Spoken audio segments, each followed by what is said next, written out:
Hey team, Richard Tubb here, back with another episode of Tubb Talk, the podcast for IT consultants. Now, many of you will know how much I evangelize about the power of community. Peer groups can help you to accelerate the growth of your MSP, your managed service provider business. And indeed, before I sold my MSP business, I attribute the success and the growth of that business to the support and guidance I received from my peers within the community.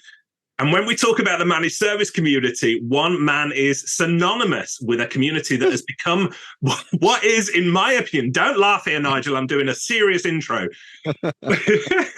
When we talk about managed services, one man is synonymous with a community that what has become, in what is my opinion, the MSP community that has helped more people than any other.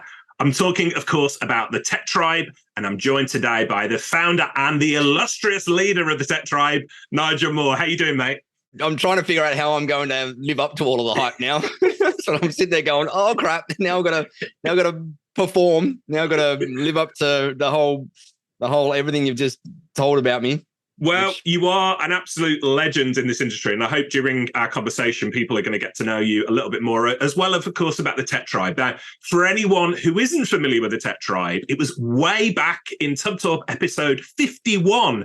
Nigel and I discussed the history of the Tech Tribe as a community. However, Nigel, I guess, there's going to be some new listeners to the show. So can you give us a potted reminder? What is the Tech Tribe and how do you help MSPs? Good question. In the early days, it was easy to describe, but it's kind of morphed into a lot of different things now. But we recently sat down and did some, like, what is our vision and what's our purpose? Like, why do we exist? And one thing I came back to is very simply to help MSPs thrive, like to do whatever we can with resources, training, templates, enablement, community support, all that stuff to help an MSP better run and better grow their business. And that can be around marketing, training. It can be around providing a community where they hang out and get support from each other and ask questions from each other. It can be the content that we provide, like the marketing content that we provide each month, the marketing and sales automation platform that we give them to help run an MSP.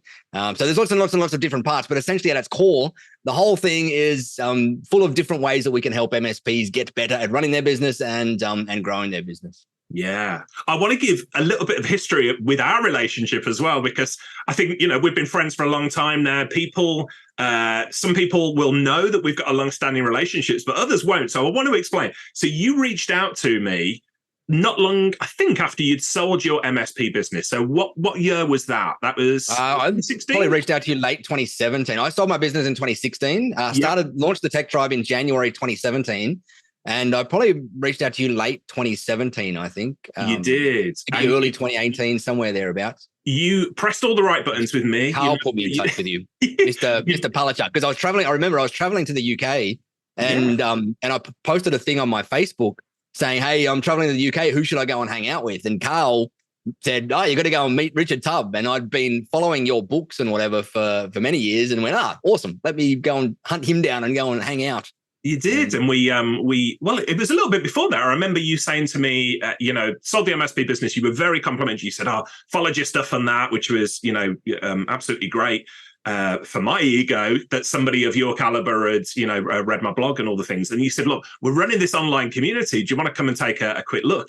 And for years, people have been asking me, hey, when are you going to run your own community? Because back then I was doing MSP coaching.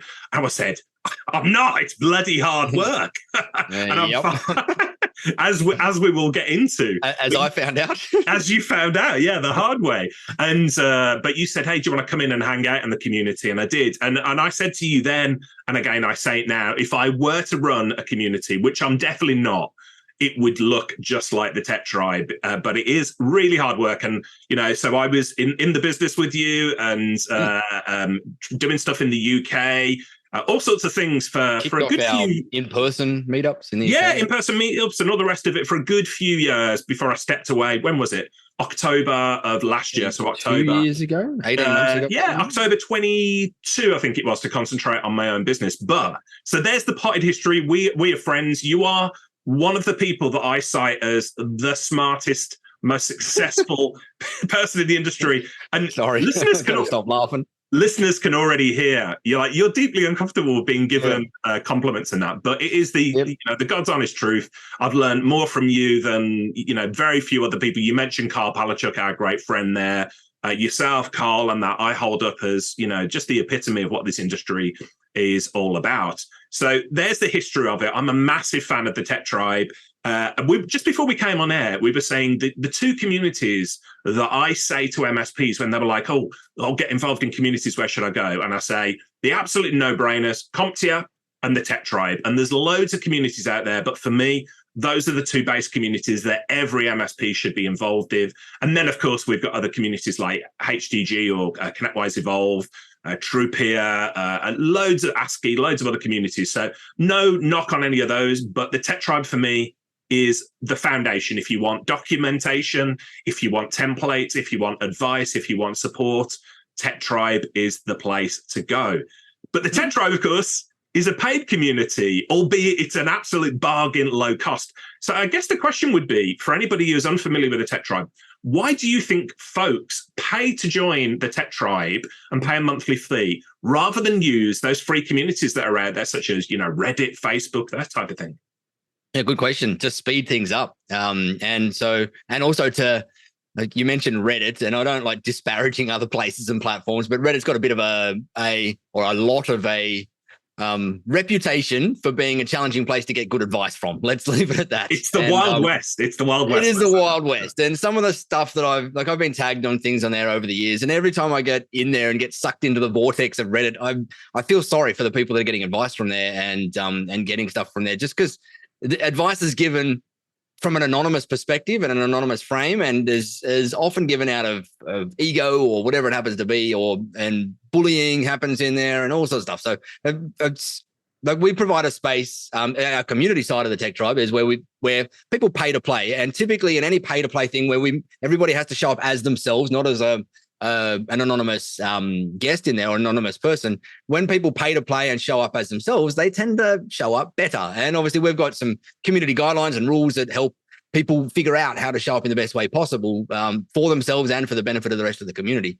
And so that pay to play kind of, I hate to say, but it weeds out some of the riffraff in there as well. The people that just probably shouldn't be hanging out in a community and helping, because they're there for ego, not for the benefit of, or for the help of everyone around them as well.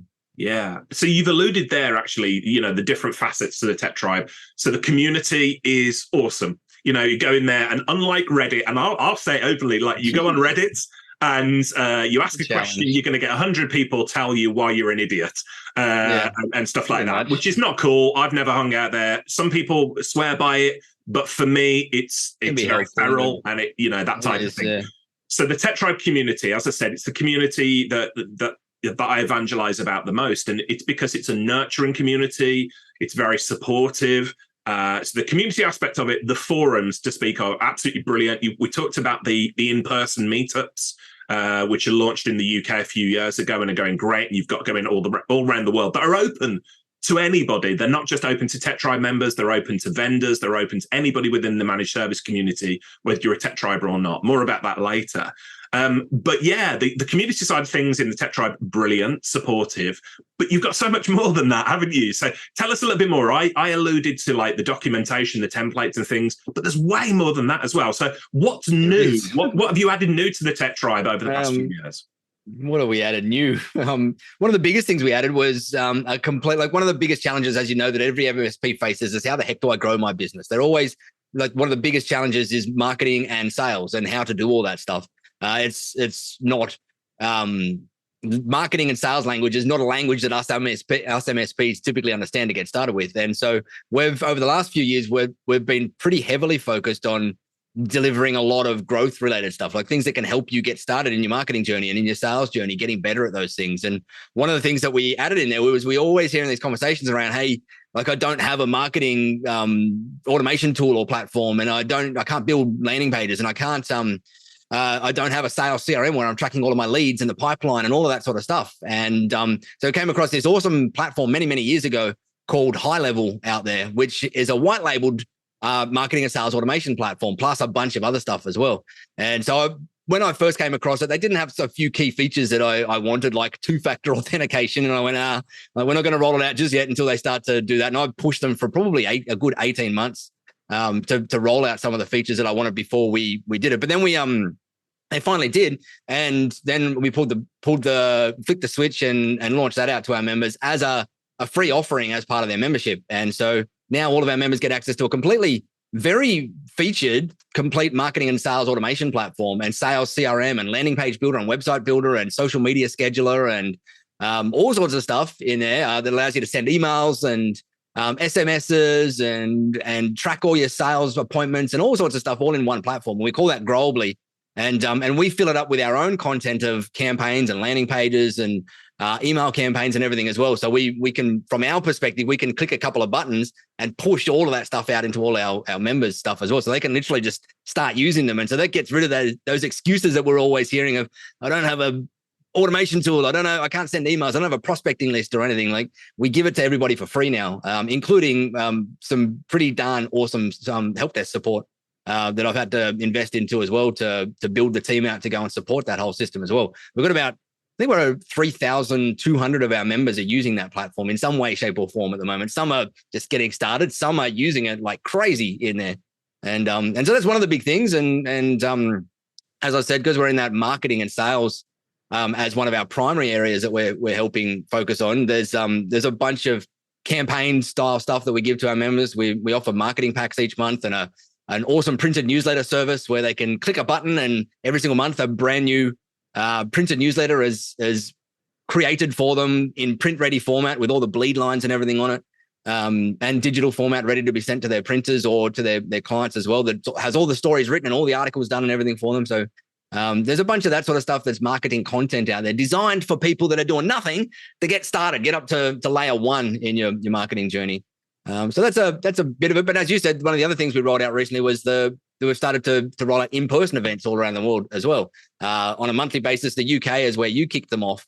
And I think we've got about 8 to 10 regular events that happen over there nearly every month, every second month, depending on the cadence of some. And they're just an awesome place where, like when I was joining the MSP I was in the MSP industry for probably 6 or 7 years before I discovered community. But when I joined the community out here in Australia called SMB IT Pro and came across in-person events and the power of in-person events, I was hooked like crazy because it was just this awesome space where I could each month come and have these great conversations with other MSPs that are my competitors, but I was learning so much and giving them so much and whatever in return. And so we've built that. I've started to build that out now. And 2024, we plan on rolling those groups out all around the world, USA and Australia and Canada and New Zealand and more in the UK and some in Europe as well. We've got a bunch of interest over in Europe that's popping up. So there's some of the things that have been in there recently that we've added to the mix. I remember you and I having a conversation because, we've gone on a fairly similar journey when we grew our MSP businesses. We'll talk about that in a moment. But we spoke about just how much the community added value and helped us accelerate the growth of our MSPs. And, we were virtually identical experiences. You in Australia, me in the UK. We had groups like Amit Pro and SBSE and all sorts of things like that. Yeah. We were saying just what a shame it is that sort of, died away for various reasons and the groups weren't there. And so now that, they're up and running, it gives me a great deal of pleasure to see, and not just in the UK, but worldwide, these groups coming behind. So, a public thanks for you for launching, getting those things up and running again, because it is such a key part of MSP's growth. That Peter, like you and I have talked about, we've learned from the smartest, most successful people in this industry who have given freely of their time and experience. 100%. And that's still true today, isn't it? Let's talk about the experts a little bit first, because the Tech Tribe is not Nigel Moore. The Tech Tribe is a community with so many of the world's top MSP experts in there. So off the top of my head, I'm thinking about, we've got Paul Green, we've got Andrew Moon, we've got... mention some more names to us there. People who hang out. Who else hangs out? For so many. Yeah. Jennifer Bleem. I've got to think off the top of my head. Pete Matheson. Pete Matheson hangs out in there. You got Paul Lloyd over in the UK who hangs out in there. He sold his MSP business through a connetion in the Tech Tribe. Yeah, funny enough, he did. So that sort of thing. But there's a bunch of people that are either as in the MSP industry. There's this cohort of people that go through the journey like you and I do, that go and build an MSP and sell an MSP for whatever reason. And then we go into vendor land, let's call it, where we're then going and serving MSPs in some way, shape or form. And there's a number of them that are in our industry that that often love to give back, and they've gone off and they're starting to build a vendor, and so they're giving back in communities. They're sharing their experiences as they did, but they're also building their own authority and profile out there as well. And that's helping them get people across of seeing their new products, whatever it happens to be that are out there to help MSPs. Another one that comes to mind is Jamie Warner, who's another Aussie MSP owner. Awesome dude who he still owns his MSP. Him and his brother built it, I think, from their like the typical from their basement or their mum's garage or something like that. And they're getting close to 10 million a year in recurring, and which is a rather large MSP out here in Australia. It's probably nothing in the US, but out here in Australia, it's a pretty big MSP. But he also has gone into Vendorland as well and has got a great product in the customer experience space. And so he hangs out in the tech tribe, helping and serving where he can as well. But there is a bunch, like there's a bunch of awesome people that just serve along with all our awesome MSPs. Like they're in there helping each other. We've got all our VIP users at Hangouts, and when they can add some value to a conversation or point people in the right direction or whatever, they certainly do. Yeah. So many of the industry's top names, again, give sort of freely of their time and experience. You do an incredible job, and we'll talk more about Team Tribe, the people behind the Tech Tribe, very, very shortly as well. But can you share with us, like, what the pricing looks like at the moment, how many members you've got, that type of thing? Wildly expensive, and it's all under NDA because it's so expensive. We just had our first price increase since I think probably June or something, 2017. Yeah, we went from $49 per month to $59 per month. Good Lord, Nigel, how do you expect people to reach? There's two reasons for that. Number one is I always want to it's self-serving in one way and not self-serving in the other way. And part of it is that I always want to make sure that the Tech Tribe is available at a price point that's accessible to every MSP out there. So that we're not saying to MSPs, hey, you're not going to be able to get access to all of this stuff because you're priced out. And I was an MSP that when I started mine, I was like $50,000 in credit card debt. I was living in a tiny pokey apartment and operating my MSP from my living room table. And there was a couple of peer groups that I did want to join, and they were $1,500 or $1,200, I think, US dollars at the time. And that was massive to me. And I couldn't join them because they were I didn't have $1,200 per month of free cash flow. And whereas $50 US per month, anyone that's running an MSP can find that out there and get access to good quality stuff. So part of it is that I always want to make sure that we're maintaining a price point that's accessible to as 99.999% of the industry and not going crazy with our pricing. The other part is that, and this is it goes back to an old Walt Disney saying of build a product that's so darn awesome that your members can't help but tell their friends about it. And I've always operated under this principle with the Tech Tribe that I want to build a product that's so darn ridiculously valuable that our members nearly feel guilty if they don't tell their friends about us. And it works. It becomes our marketing strategy, and that so many people talk about the Tech Tribe, and we get probably 5 to 10 members a day via referrals from people just telling their friends about how much value is in there. And so the flip side of that is it becomes our marketing strategy for us, and we don't have to do a lot of marketing in the world to have a nice growing member base in there. And so the price point is stupidly low. I get kicked in the butt. I've literally had multiple Tech Tribe members ask me if they can pay more because they feel guilty that they're paying too little in there. And the answer is always no. Then I've had my whole team kick me up the rear end saying, Nigel, you've got to get this price. And I'm like, no, I want to build one more thing. Let's build one more thing.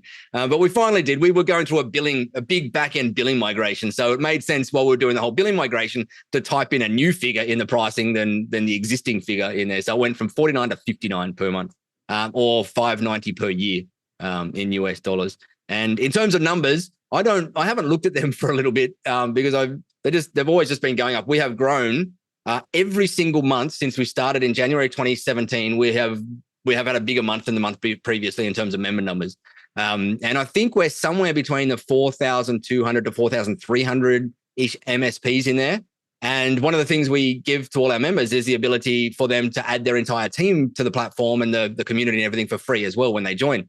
And that's also something that I keep getting kicked up the butt that we should be charging for that. But to me, when an MSP joins, I don't want just the owner to have access to it. I want the whole MSP to have access to everything in there. And they're either going to share their login details with their whole team, and then it becomes hard to use the community, or they're just not going to pay and not going to pay for their team to have access, and they won't. And so I went, crap, we'll just screw that. We're going to build a system so they can add their team. And so with all the team members added as well, I think we're sitting around 11,000 people inside the community now.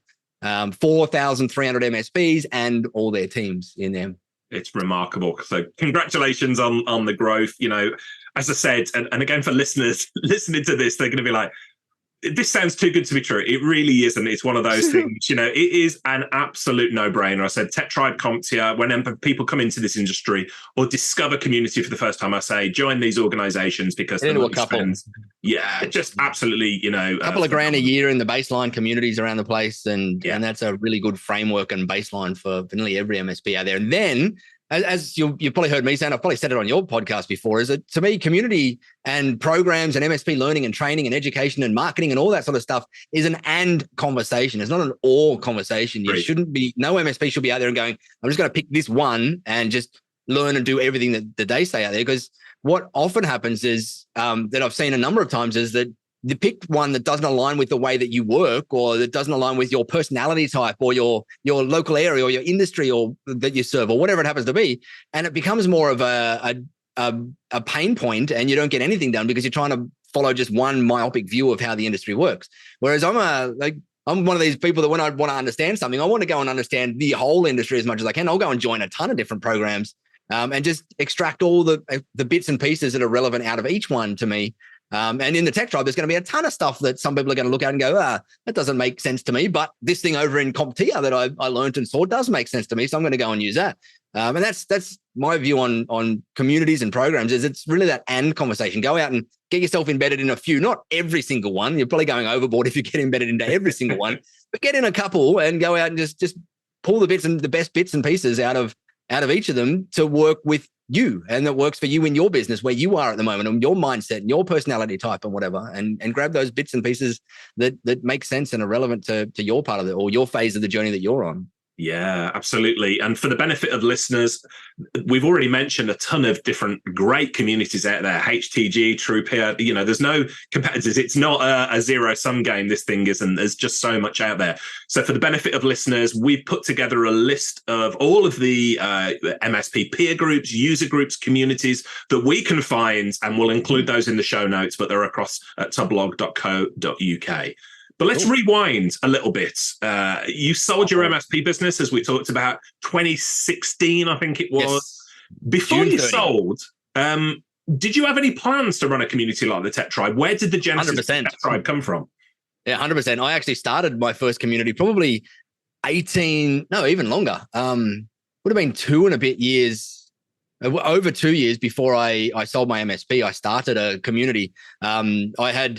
I had been on the local board of the SMB IT professionals thing out here, and I was just struggling a little bit with the speed that volunteer-led organizations can move at. Don't get me wrong, it's an awesome organization, and they're doing amazing things out here in meetings and all sorts of stuff. But I like to move in my way fast, and so I kind of struggled a little bit with the speed of things. And I'm like, I'd love to build my way of doing things into some sort of commercial arrangement where it can make sense because we can get paid to do it, and I can move at the speed of my brain, not the speed of committees. And so that gave me the idea to that. And I also saw I joined this business community called Super Fast Business out here in Australia by a guy called James Schramko. And I joined that for some reason. I don't even know where I came across it. And I joined and went, holy crap, like this is the kind of vehicle that would be awesome in our industry. Like this program, teaching, education, plus community all served up into a commercial offering out there. And so I went and pulled in a mutual friend of ours, Robert Crane, and said, hey, let's go and start something. And we ended up starting a community called the Cloud Business Blueprint. And it was right back when the BPOS, Office 365, I don't think it was even still called Office 365 at that stage. I think it was still BPOS at that stage. Yeah, let's explain that a minute for the younger listeners. As business productivity online solution, I think it was. Online suite. Yeah. Online suite. It's showing my age here as well. We sold that for many years before it became Office 365, and then now Microsoft 365. But we were just doing some training and education around that platform and how to build a business around selling that, because it was very, very, very new area at that point in time for MSPs. And but we were going down kind of different routes. Robert was awesome at all the technical stuff, which I was trying to pull away from with the business, and I wanted to just do business stuff. So we ended up splitting or closing down Cloud Business Blueprint. He went and started his own community called CIA Ops, focusing on Office 365 technical training and education, which is still around to this day. Awesome. And then I went, all right, I've got to go and start my business one that I really want to start, just focused on marketing and education and sales and service delivery and all of those topics that I love so much. And so I went and kicked it off and called it a stupid name. It was called mytechnologybusiness.com way back when I kicked it off, because I just couldn't come up with a better name. Gotcha. And it kind of plodded along like that for a while. And with a horrible logo, horrible brand, horrible everything, wildly embarrassed of it, wondering why the heck I even had clients signed up to this thing. And then the Tech Tribe was kind of the community side of that whole business. So the URL to log in was some horrible URL of tribe.mytechnologybusiness.com. And I always hated it. And then I went, hang on, like, this whole name is horrible. Let's just call ourselves the Tech Tribe, and that's everything. The Tech Tribe is just the community, the programs, the training, the education, everything's all in one. Get rid of that whole horrible branding and go from there. And that was probably mid to late 2017, I think, that we ended up doing that. But when I sold my MSP, I was fully committed that was the next thing I was going to be building. It was eating at me every day, day in, day out. I had my MSP to a point where I was still required in it. I hadn't got myself completely out of it, because we weren't big enough to get me completely out of it. We're only 10 or 11 staff at that point in time in the business, but I was not involved in the operational day to day. I'd typically have to work 5 to 10 hours a week in the operational stuff each week, which was a vast difference to the 80 hours that I used to work in the MSP when I was early. And I was earning probably 5 times then what I was earning in those early days when I was working 80 hours a week. But that gave me that headspace to then want to go and create this other thing. And so it was always itching at me. And then when we went through that process of selling the MSP, we weren't actually looking to sell at that point in time. A friend of mine and I had merged our MSPs together and created a bigger one. And we'd been growing, and we'd been looking around at others as potential acquisition targets, like smaller MSPs as acquisition targets, just like 1 and 2 human shops. And we were speaking to one, and they said, hey, what about you? Do you think you would ever be acquired? Or would you like to be acquired? And I went, interesting. And yes, if we do, everyone's got a price. And if we did, I'm going to go and get acquired well. Like, I want it to be done well. And so we ended up at that point in time having a bit of a chat about it and said, hey, well, at least let's go speak to some brokers. And we spoke to some brokers, and that experience was horrible. They said, yeah, no problems. We'll go and sell your MSP. And this is the type of money you're going to get from it. And we had good financials and whatnot. And then when I sat down, I went, hang on, who are they going to sell the MSP to out there? And I started drilling them all on that. And they're all like, oh, we've got this great database of mum and dad pops that are buying Subway franchises and McDonald's franchises and stuff like that. And I'm like, you are not going to sell, like, no one's going to buy an MSP that's in your database, or very rare.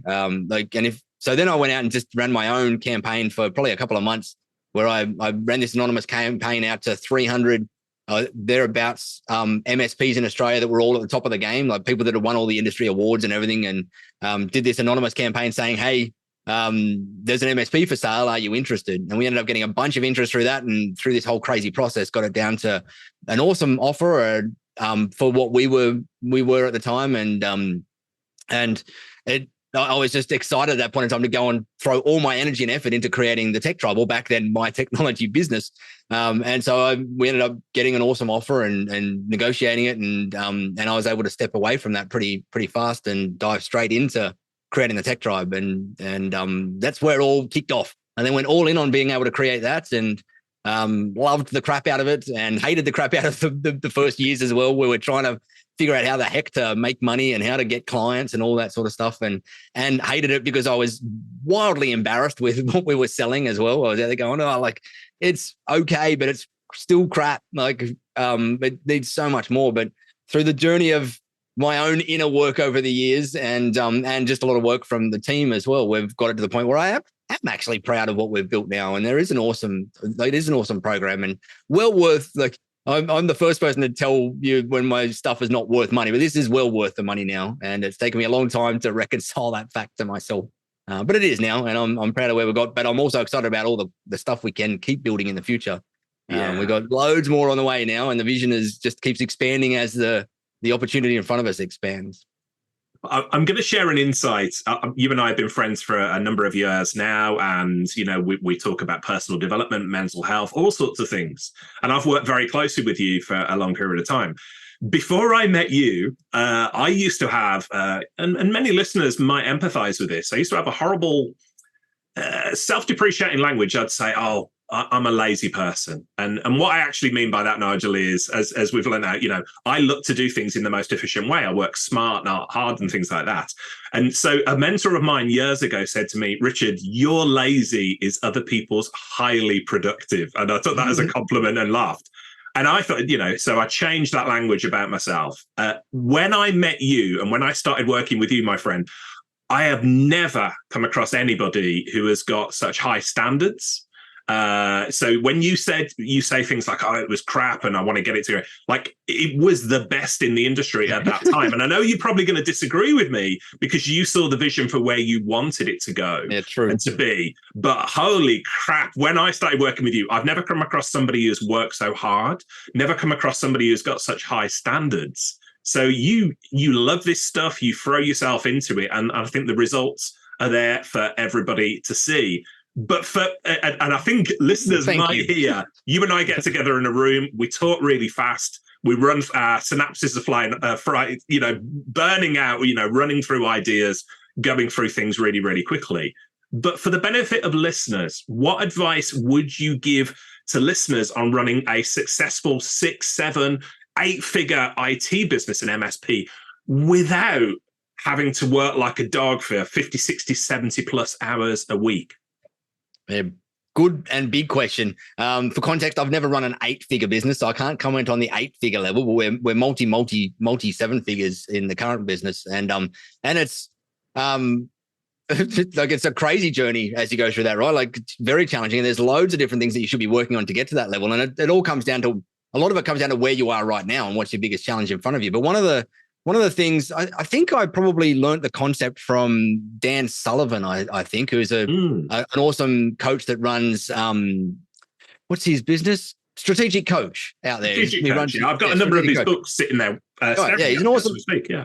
Awesome dude who's got these great concepts around just how to think about business and whatnot. And I've learned a bunch of different concepts from him. And one of them is always that whole notion of business and what's going on in your business is always constrained by one thing. There's always one constraint point in your business, be it your marketing engine, or be it your service delivery speed of execution, or whatever it happens to be. There's always one constraint point. And so over the many years, I've focused lots and lots and lots and lots of my time on finding and figuring out what that one constraint point in my business is and fixing it, so that then I kind of open up the pipe and more stuff starts flowing through. And then I figure out where in our business is that pipe constrained again, so that water's only flowing through that pipe in a smaller level at that point in the pipe. And I then go and try and figure out how we can expand that bit as well. And so part of it is just a continual focus on the things that are the most highest priority. That's, dare I say, pardon the language, but bloody hard though sometimes, when there's a million different priorities coming our way. And we're in a phase in the tech tribe at the moment where there is a million different important priorities coming our way, and we're getting hit with loads of different things. And we're trying our hardest to prioritize the right things to work on. But the other thing that I think that it's just, if I look back now in retrospect, it certainly wasn't planned, but in retrospect, when I look back now, one of the keys to the success that we've had is just a dogged determination to just get up each day and just do the work. Like, just get in and do the damn work. And I've had to kick myself in the butt many, many times to do the work sometimes. Like, sometimes you're just there going, I don't want to do this, and I'm going to get over here and read this thing or take this course or whatever. And a lot of the time, those things are just excuses for us, or distractions from the work that we should be doing. And so I've just made it not a habit, but more a personality, a type of my personality, a part of my personality, where I just do the work that's got to be done. I do my hardest to do the most important work all the time that's got to be done. I just get in there day in and day out and get that work done. And obviously a big part of it as well, when you get to certain size in there, is team, is then focusing on building team around you, and not just above you, really. Like,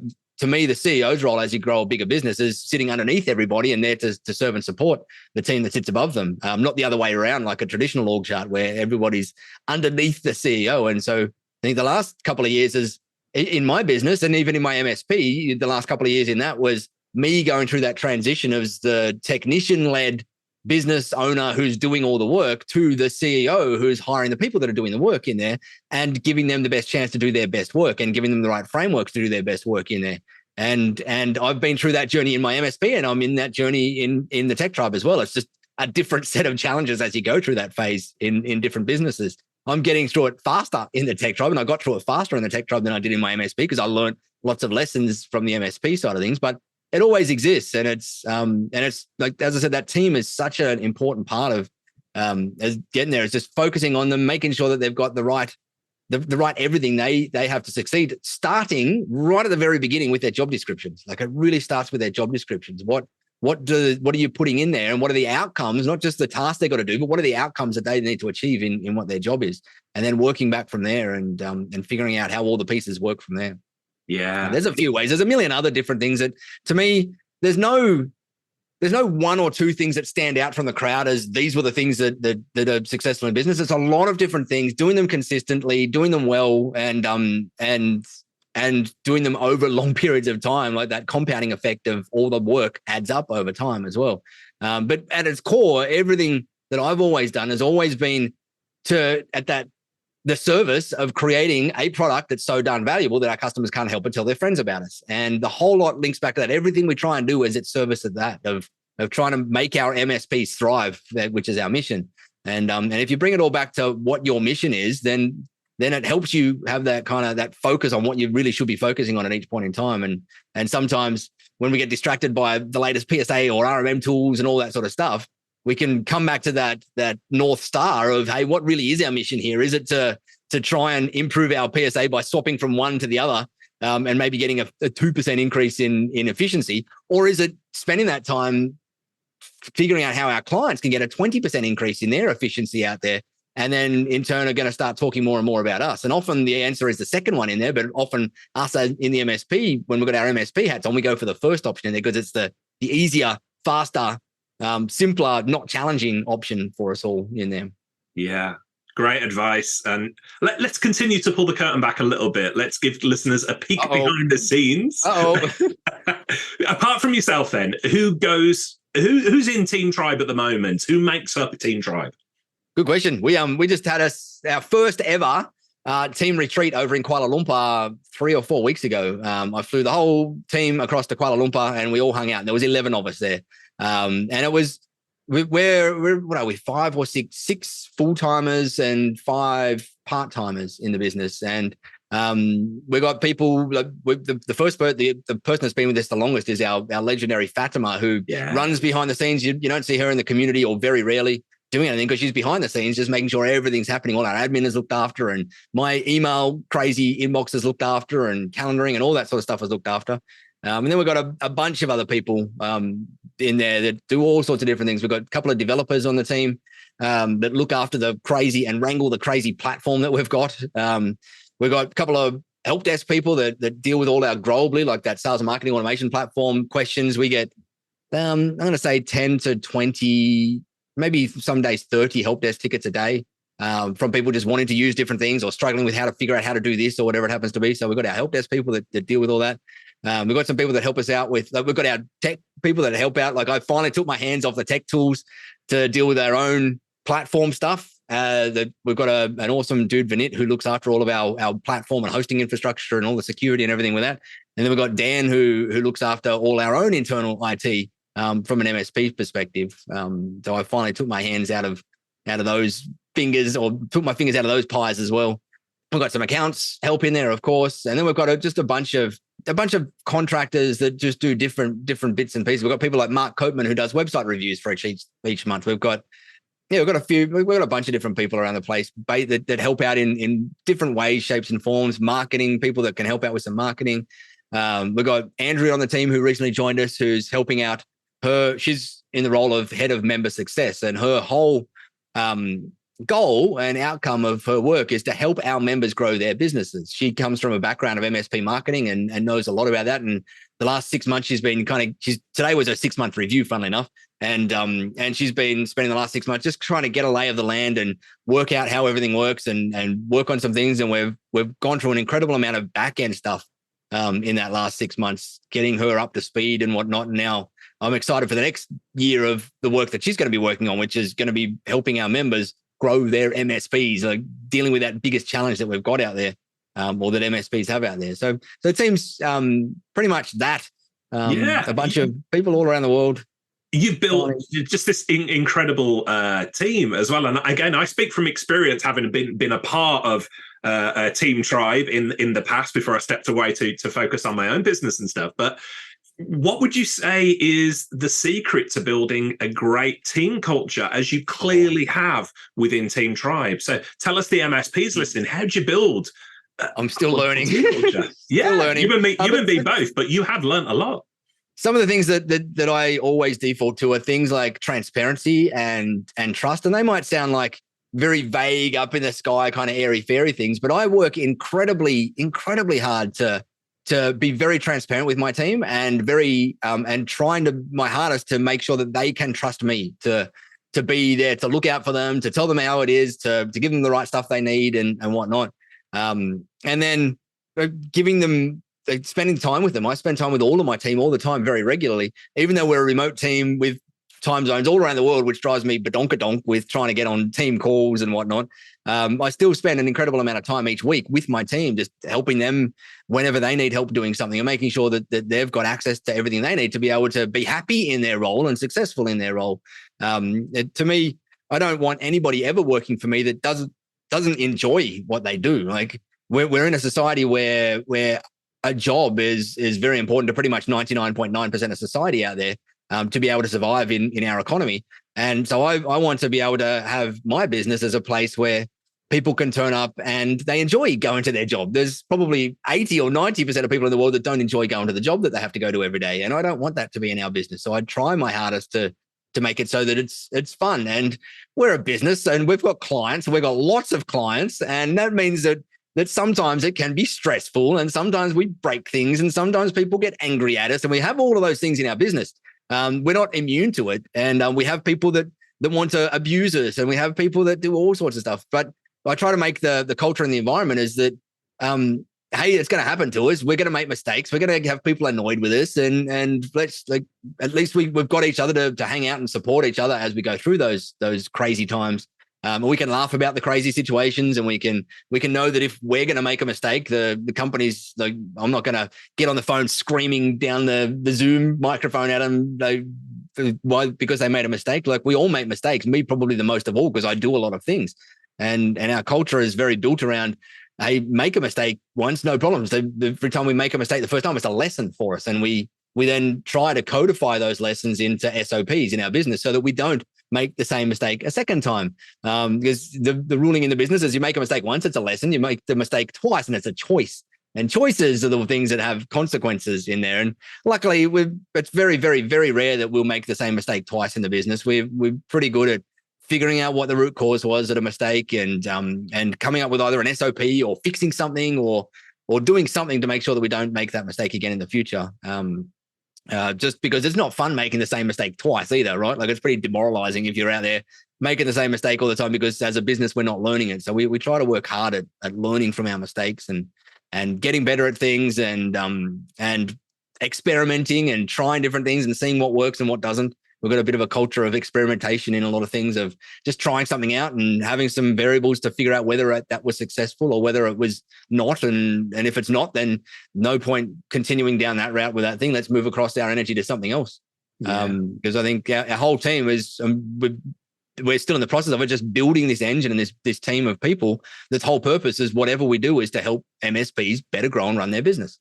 And whatever that might be is just going to be built on the experiments that we run internally and the pain points that we hear from our members. And we're kind of lucky with our product research in that a lot of companies have to go out to their clients and do like market research and all this sort of stuff. Whereas our market research is inside our product. We've got a community where people are sharing their pain points every day. And so we get this insight into what the pain points of the industry really are and how we can help solve them better. And my challenge as a CEO is to build an engine of people that can continually find those pain points and solve them. And that's the phase that we're going through at the moment, is me learning how to build a team of people, not just me, a team of people that can continually create more and build more and give more to our members to help them do what they need to do and get over those pain points and wake up each day a little bit happier than the day before because we've made their day a little bit easier for them.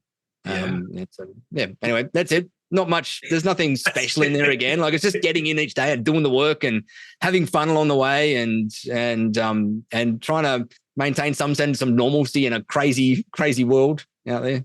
Golden advice, and I think listeners will take an awful lot there. So, Nigel and I speak very fast. We go through a lot of things. So, I would encourage you to go back and listen to this interview again, because this man gives so many value bombs and he's very, very humble about it. And he won't blow his own trumpet. But I have learned more from this man about running a business than few others in our industry, especially when it comes to building a team and a remote team and the culture there. So thank you.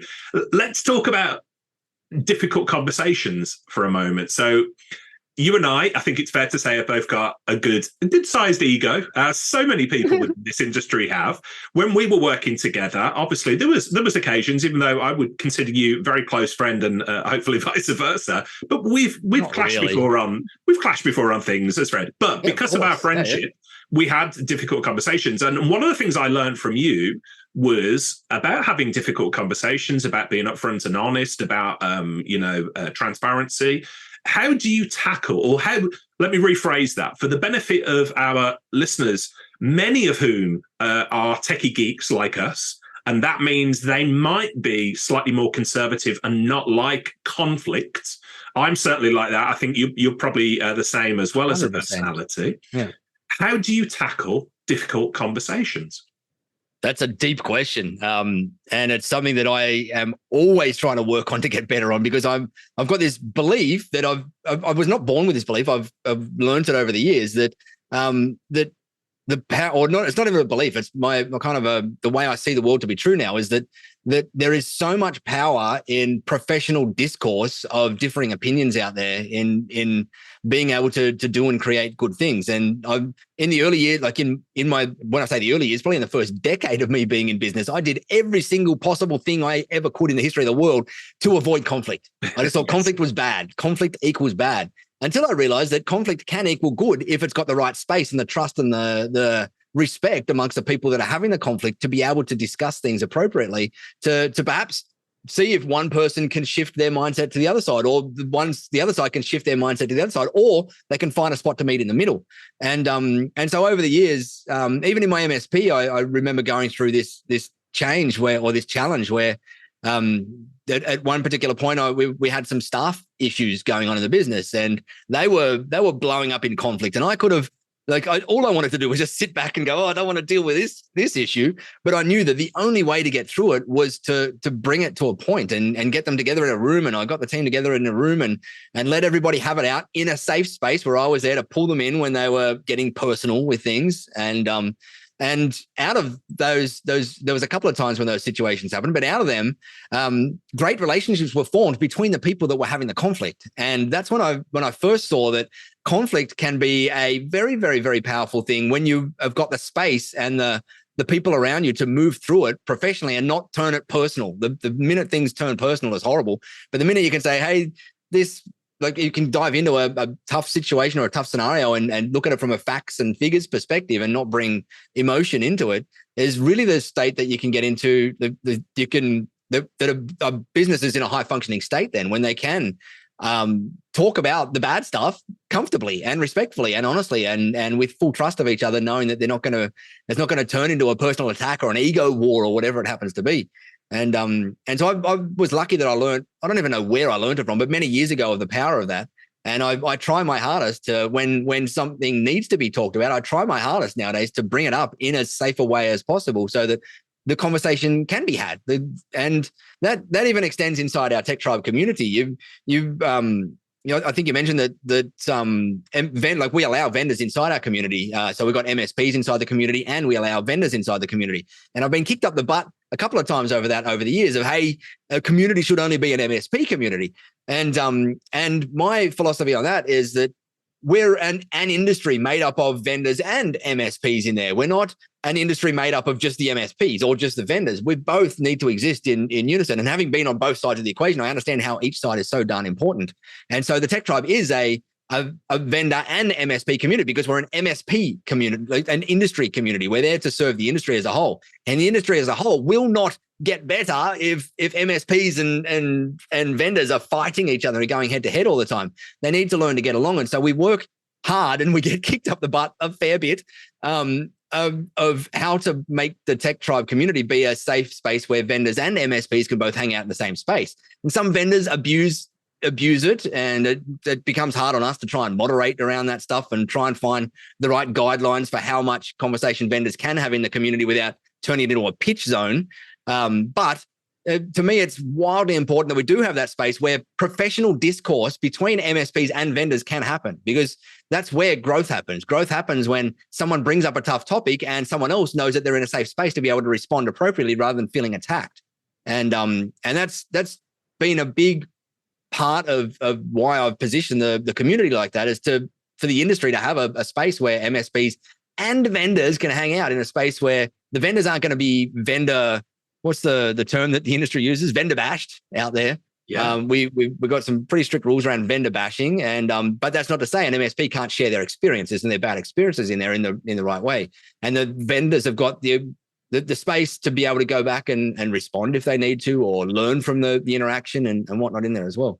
But I think that whole professional discourse and polite discourse and respectful discourse and conflict resolution and conflict discussion, all of that stuff is the better you get at it, the better you grow in business, and the better your teamwork in business, and the better you're able to lead people, and the better you're able to talk to your clients, and the better you're able to do everything in business. And I'm still on my own journey of getting my way through it. I'm sure I've got another few decades of growth in front of me as to how I deal with it, but I'm far better than who I was 15 years ago dealing with conflict and discourse. And I'm still improving. Like I plan to improve for the next 50 years in that space. Well, I'm a far better person for having those type of conversations with you and learning from you. So thank you as a friend. I'll throw that out there, and I think our listeners will benefit from what you've just shared as well. I want to stay on the subject. Say again, sorry? Can we have a fight now? We can have a fight now. Will it involve gin and tonic? I've seen what you like probably gin and tonic. So no, I'm never drinking again. Just ask Carl Palachuk about that one. I want to stay on the subject of the vendor thing just for a minute. So we've already said, of course, the Tech Tribe is vendor neutral, but vendors are very welcome. You've explained how that works. Vendors can come into the community. Of course, vendors are a part of the community, and you and I have talked about this, lots and lots of times. I would go as far as to say the thing that you and I have been attacked on the most within the managed service industry is this firm belief that you and I share, that vendors and MSPs have got to work together. There is no divide between them. They've got to work in collaboration, and that's the way businesses grow. Vendors are not the enemy, and lots of people have quite violently, disagreed with that and said, no, vendors are out to screw MSPs. That's not the case. Anyway, we'll put that to one side for a minute. You've brought vendors into the tribe. They don't pitch. They, we've talked about professional discourse for the most part. Yes. But a lot of vendors can be super competitive. So how do you manage a situation when somebody within the tribe says or does something that a vendor might take offense to? Yeah, good question. We've had a couple of experiences over the years where something similar to that has happened, where a disgruntled MSP has shared their bad experience about a vendor inside the tribe, and we've had vendors come to us, even throwing around the legal thing, saying cease, desist, like that can't, like they've got to remove their comments, et cetera. And my response every time has been, no, that's a legitimate customer that's having a legitimate problem. You get the choice to respond in there, and we will we're providing this space where you can respond appropriately, and that just is going to show to the industry how you respond in times like this. And you're either going to respond horribly or not at all, and that's going to show the industry exactly how you deal with situations like this, or you're going to respond and treat the person who's having this experience with you, whether the experience is right or not, with respect, and figure out where the issues lie and whatnot. And we're lucky in all but one that I can remember of situations where we did have that, where people had kind of called a vendor out and the vendor was disgruntled. They've come around in there and figured out a way to deal with it. And to me, that's what it's about. Like, and I get it coming from a vendor's perspective.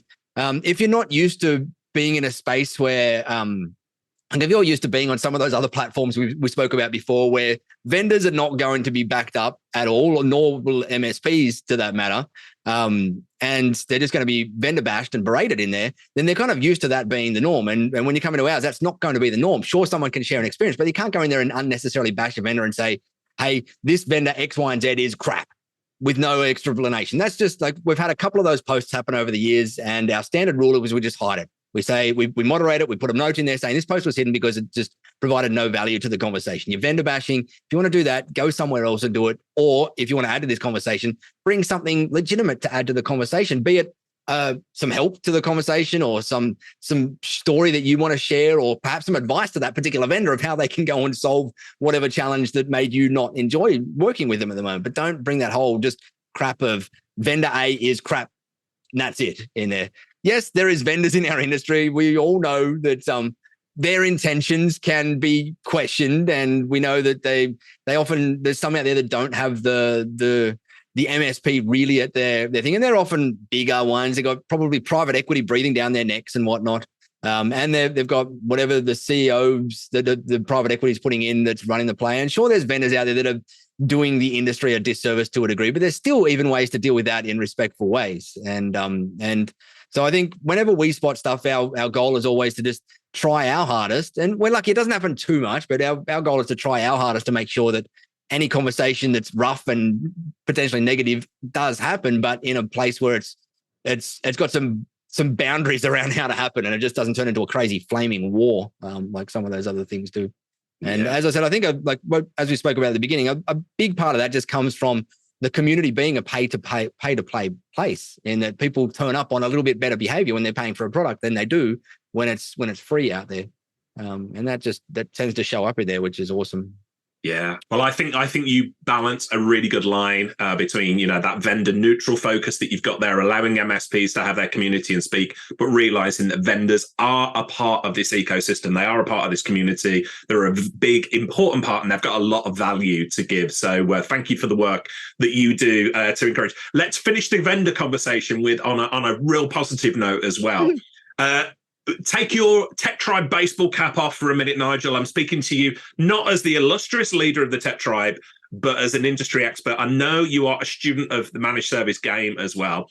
Who are some of the vendors that you think MSPs should keep an eye on in 2024 and beyond? Who are vendors that you think have got an awesome product or an awesome culture within their business? Yeah, great question.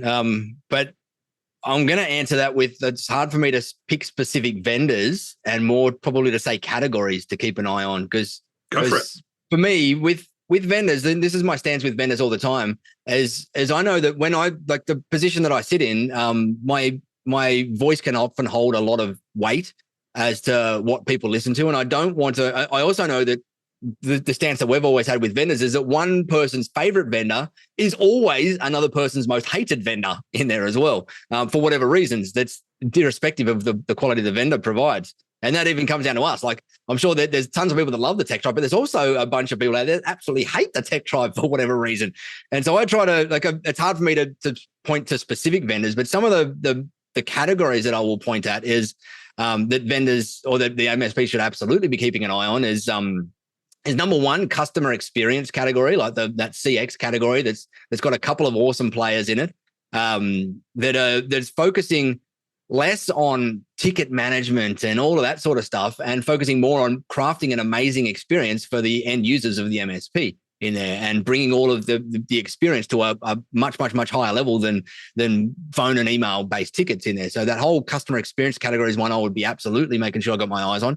Obviously, it goes without saying AI and any of the vendors that are and categories that are focusing on AI. There's obviously vendors that are pulling it in as features of their product, like the PSA tools are coming in with ways to figure out how to, they're like going through all the history of tickets to figure out how to close certain tickets and whatnot. And there's all of that sort of AI features, but there's also a category of AI-based tools that are coming out into the market now for MSPs, which are very, very worth keeping an eye on. I'm not even going to mention the cybersecurity category, because that whole category needs to keep an eye on no matter what. Obviously the cybersecurity one's got that ancillary one of like education, like cybersecurity education and end user training in there, which really there's that segment now has a great bunch of MSPs vendors providing amazing solutions for MSPs. It's matured a heck of a lot in the past few years to a really good point at the moment. Some other ones that MSPs need to be keeping a close kind of side eye on at the moment, or even a primary eye on if you're in that space, is the compliance-based vendors out there now that are helping with compliance, whether it's compliance as a service or whatever, or tackling it on to whatever offering you've got out there. Compliance is becoming more and more and more a norm all around the world, and as regulations start to come into jurisdictions, especially like the US, which is really starting to bring some regulation around MSP offerings, compliance, not only at the MSP level, but also at the client level, is going to become more and more and more and more and more of a need out there for MSPs to have something in their arsenal around that stuff. But yeah, there's some of the ones that I'd definitely be keeping an eye on, like customer experience stuff. And then I'm biased in saying this one, but the growth stuff, like it's the MSP industry has not stopped growing, and there's more MSPs turning up every day, and there still always is. And there is awesome mature MSPs that exist in the marketplace that have been going 30, 40 years, that have matured to amazingly mature spots, but there's still every single day new MSPs getting started as well. And so that means that every MSP out there really, really, really does need to be focusing on how to grow their business. And that means figuring out what marketing and growth and sales vendors exist in the industry, and aligning with some of them, whether that's doing some of the stuff from the tech tribe or any of the other vendors out there that are doing growth stuff, but really making sure that you've got something in there to not just rely on referrals in there, because referrals are, I'm seeing it everywhere all around the world, is referrals are nowhere near at the level that they ever used to be across many different industries out there. People are so darn busy with their own world in this past few years, and their own fears and insecurities and craziness in their own businesses, that referring another person's business just is going even further and further and further down the rung in there. And so I'm seeing referrals as, they're still the number one lead source for MSPs, but they're nowhere near as common as what they were 5 years ago and 10 years ago and 15 years ago in the space. And so I think a big category for every MSP to focus on here is what ways or what vendors or how am I going to align with some growth related stuff as well, so that I do have lead sources other than my referrals at the moment. Yeah, masterfully answered there. Let me, with your techie mention hat a on, single vendor's name. No, and you were very right to answer it in that way. You are a consummate professional. With your techie hat on for a minute, so Are you Android or iOS? iOS. You're iOS. iOS. What's on your smartphone, or what apps are on your MacBook or whatever it might be? What's the tech that's really excited you lately and made a big difference to your working day? It's probably not working life, but you and I, or you know me well enough to know that I also have this crazy addiction to all things personal health related and my own health journey. And so I love geeking out, and that is not on Active Directory new functions and functionality, but just different ways I can interact with my own biology and human body, like the systems that I can interact with in my own self. And so one of my favorite tools lately is you also know that I've got a horrible addiction to all things sweet. And so which is not good for our health, of course. And I've got some diabetes history in the family. And so my favorite thing lately is my continuous glucose monitor on the back of my arm that I check in, my CGM that I'm checking in and keeping in control of my what I'm eating and my nutrition and whatnot. And so I kind of geeking out on a lot of that stuff lately, and less productivity-based things and whatnot. In terms of the tool that I use the most in our business in terms of productivity, it is ClickUp. We love and use ClickUp. They're not an MSP vendor. They're just a generic vendor in the industry, or in the productivity industry, that helps out with project management and stuff like that. And I use that on my phone and on my computer, and I hang out probably the most in that tool above all other tools out there. And my whole team hangs out in there every day. We're in ClickUp doing our work and working on tasks and whatnot. Yeah. But in terms of techie geeky stuff, it's probably the health related stuff that I love the most, and I'm geeking out on more than technology based stuff nowadays. And you and I could probably do a whole podcast about biohacking, and like you're a real student of that game. The CGM, the continuous glucose-based monitor. So here in the UK, and I think it's going international, US, maybe Australia as well. There's a company called Zoe Health. And so I invested in that company really early on, and I got my CGM, continuous glucose monitor, which, for the benefit of listeners, if you've not come across, traditionally, it's been for people with a history of diabetes or with a diabetic condition.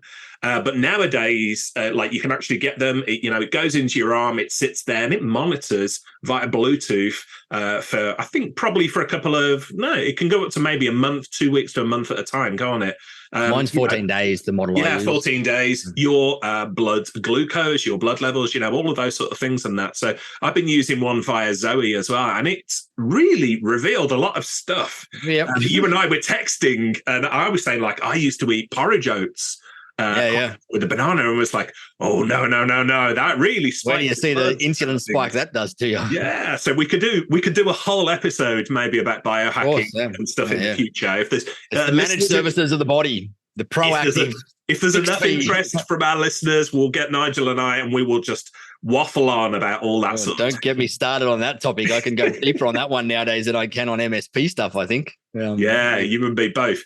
On the subject, though, of personal development growth, you've shared with the business community some of the big challenges that you faced back in the day with your mental health.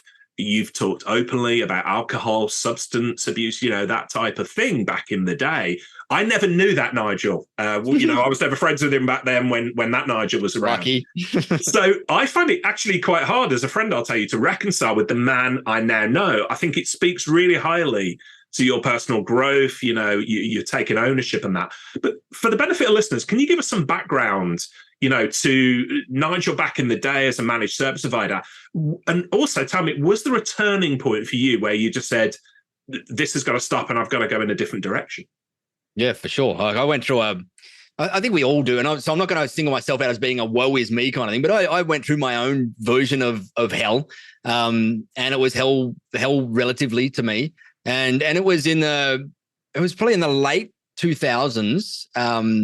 I don't know if it stretched into the early 2010s time, but it's kind of after I'd been working for another guy for many, many years that was an abusive relationship in there. And I came out with all sorts of crazy beliefs about myself and all sorts of stuff. And I came out of that into then having to try and build and run my own MSP because it was really my only option. And I struggled for years and years and years in that process. And that kind of led me on this crazy downward spiral where I was drinking like every single day, like lots, to the point where I was drunk every single day. And then it started to career into even more stuff. You mentioned substance abuse, and we would be going out on weekends.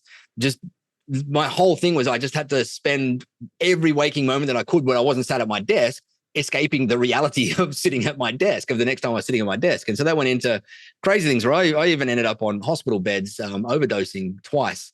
And just all trying to escape that crazy reality that I was in. And there was a few different things that kind of pulled me out of that. One is I met my wife, and it was kind of told Nigel, time to stop being stupid here. Like, you're going down some horrible routes. Another one is, we had, like, through our teens and early 20s, my brother and I, the brother that's just below me and I, had this really close friend that we used to call him our brother from another mother. And he had his own challenges and his own background challenges and whatnot as well. But we were very, very close. We'd hang out every single night, and we'd drive around and we'd listen to Tupac pumping in the car and do stupid stuff that nowadays you'd be surprised we didn't go to jail. And but we were very, very close. And he went through a horrible time and ended up taking his own life at the end of it. And so that kind of was also, I looked at that. And whilst I wasn't at that point in my journey, I was having horrible thoughts that were similar to that in my journey. I was driving, I'd be driving home from clients at nighttime, and I'd be looking at the headlights of cars coming in the opposite direction to me. I know I've shared this story with you before. And I'd be looking at the headlights of cars coming in the opposite direction to me, and I'd be secretly hoping and like calling out in my mind to the owners of these cars of, hey, driver, can you please just drive onto my side of the road and smash into my car and send me to hospital so that I don't have to go to work the next day or deal with my life the next day. I don't want to die, but I'm happy for you to make me hooked up to drips and whatever so that I just don't have to deal with this stuff. And they're the thoughts that I'm having at the same time, or around the same time, where my friend ended up taking his own life. And all of that was kind of a concoction of all things of like, Nigel, you've got to make some changes here. You're going down a crap route. I ended up going to the doctor because I couldn't shake these bad feelings every single day. I'd wake up in the morning with these horrible thoughts that I was also hungover because I was drunk every single day or every single night. And he goes, oh, yeah, depression, and hands you the depression pill. And I remember taking it the first night thinking this is going to be awesome, change everything, fix everything. I remember sitting there lying in bed and feeling the rush of this feeling coming on and going, oh man, I don't want this. Like, this is not it either. I just want to go back to when life was peaceful, and I wasn't like that. And so I ended up throwing the packet in the bin, and slowly I didn't go cold turkey on the alcohol overnight or anything like that. Like, I just slowly cut down on things. And the substance abuse, the party drugs or whatever you want to call them, was they kind of got cut to the side once I had the bad experiences that ended up in hospital with them. But the drinking still continued, but I slowly was able to get that down to a point where one day, when I gave up, believe it or not, I was also a smoker when I was in my younger years, like that 18, when we're driving around listening to Tupac, we all smoked cigarettes because we thought it was cool. And with cigarettes, I didn't go cold turkey overnight. I went from 8 milligrams to 4 milligrams to 2 milligrams to 1 milligrams to eventually then I stopped it. And the same thing happened with my alcohol usage. I didn't stop it overnight. I went from getting wildly drunk every night or drunk to the point where like I couldn't see properly every single night. To just slowly reducing it down to the point where then I went, hang on, maybe today I don't need that glass of wine. And I had a day where I didn't have a glass of wine for one day. And that was awesome. That kind of kicked it off. And I think I probably had one the next day or whatever. I don't remember now because it's 15, 16 years ago, 14 years ago, whatever it happens to be. But I got to that point where nowadays I'll be lucky if I have 5 drinks a year nowadays, and I feel better than I've ever felt in my entire life in terms of my mental headspace and whatnot. And I look back at that time now, and I do not recognize the Nigel that existed at that point in time, like a completely different human to who I am today.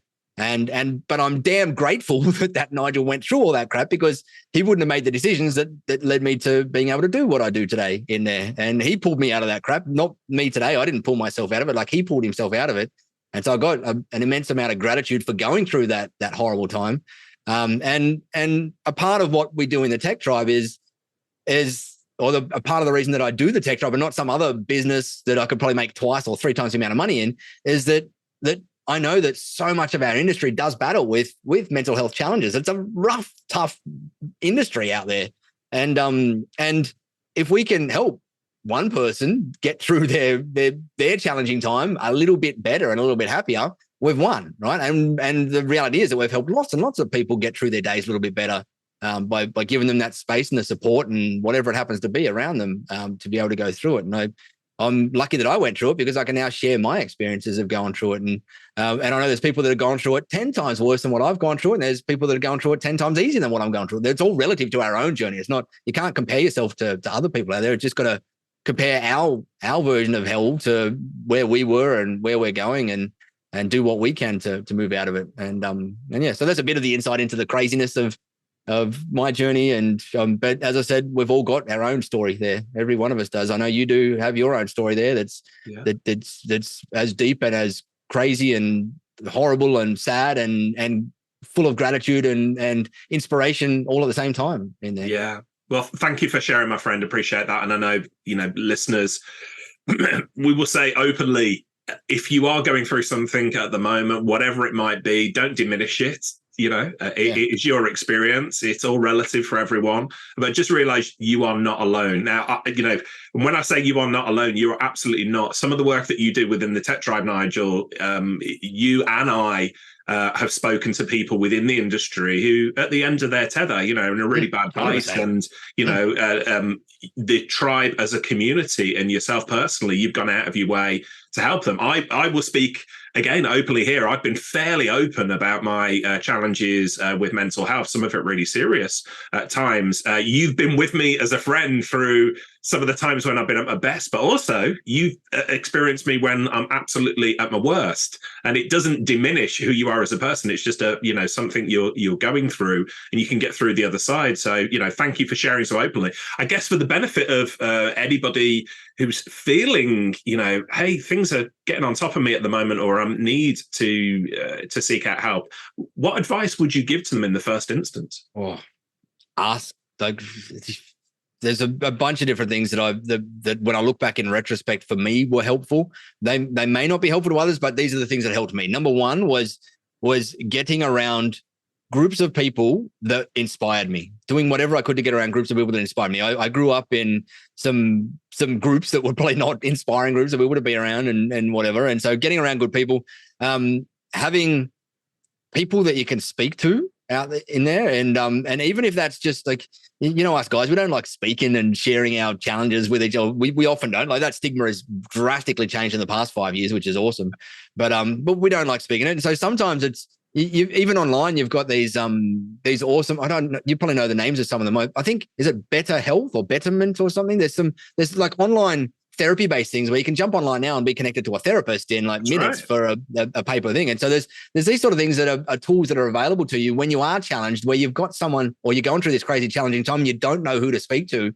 You can either jump on those sort of things. You can come into communities like CompTIA or Tech Tribe or whatever it is, and find some trusted people in there to share your journey with. But I've found, for me, the biggest thing that reduced the power these things had over me is by shining spotlights on them, not by running away from them, but by shining spotlights on the pain that's there, and bringing it out into the open is what helped me get through those things. And it's hard. Like, it's bloody hard when you're stuck in them and you can't see the forest from the trees, right? Like, you're in this mode where everything looks bad. Your entire life looks bad. And like, there's many times, and I know you've shared with me as well, there's many times where all you want to do is literally just curl up in a ball and disappear.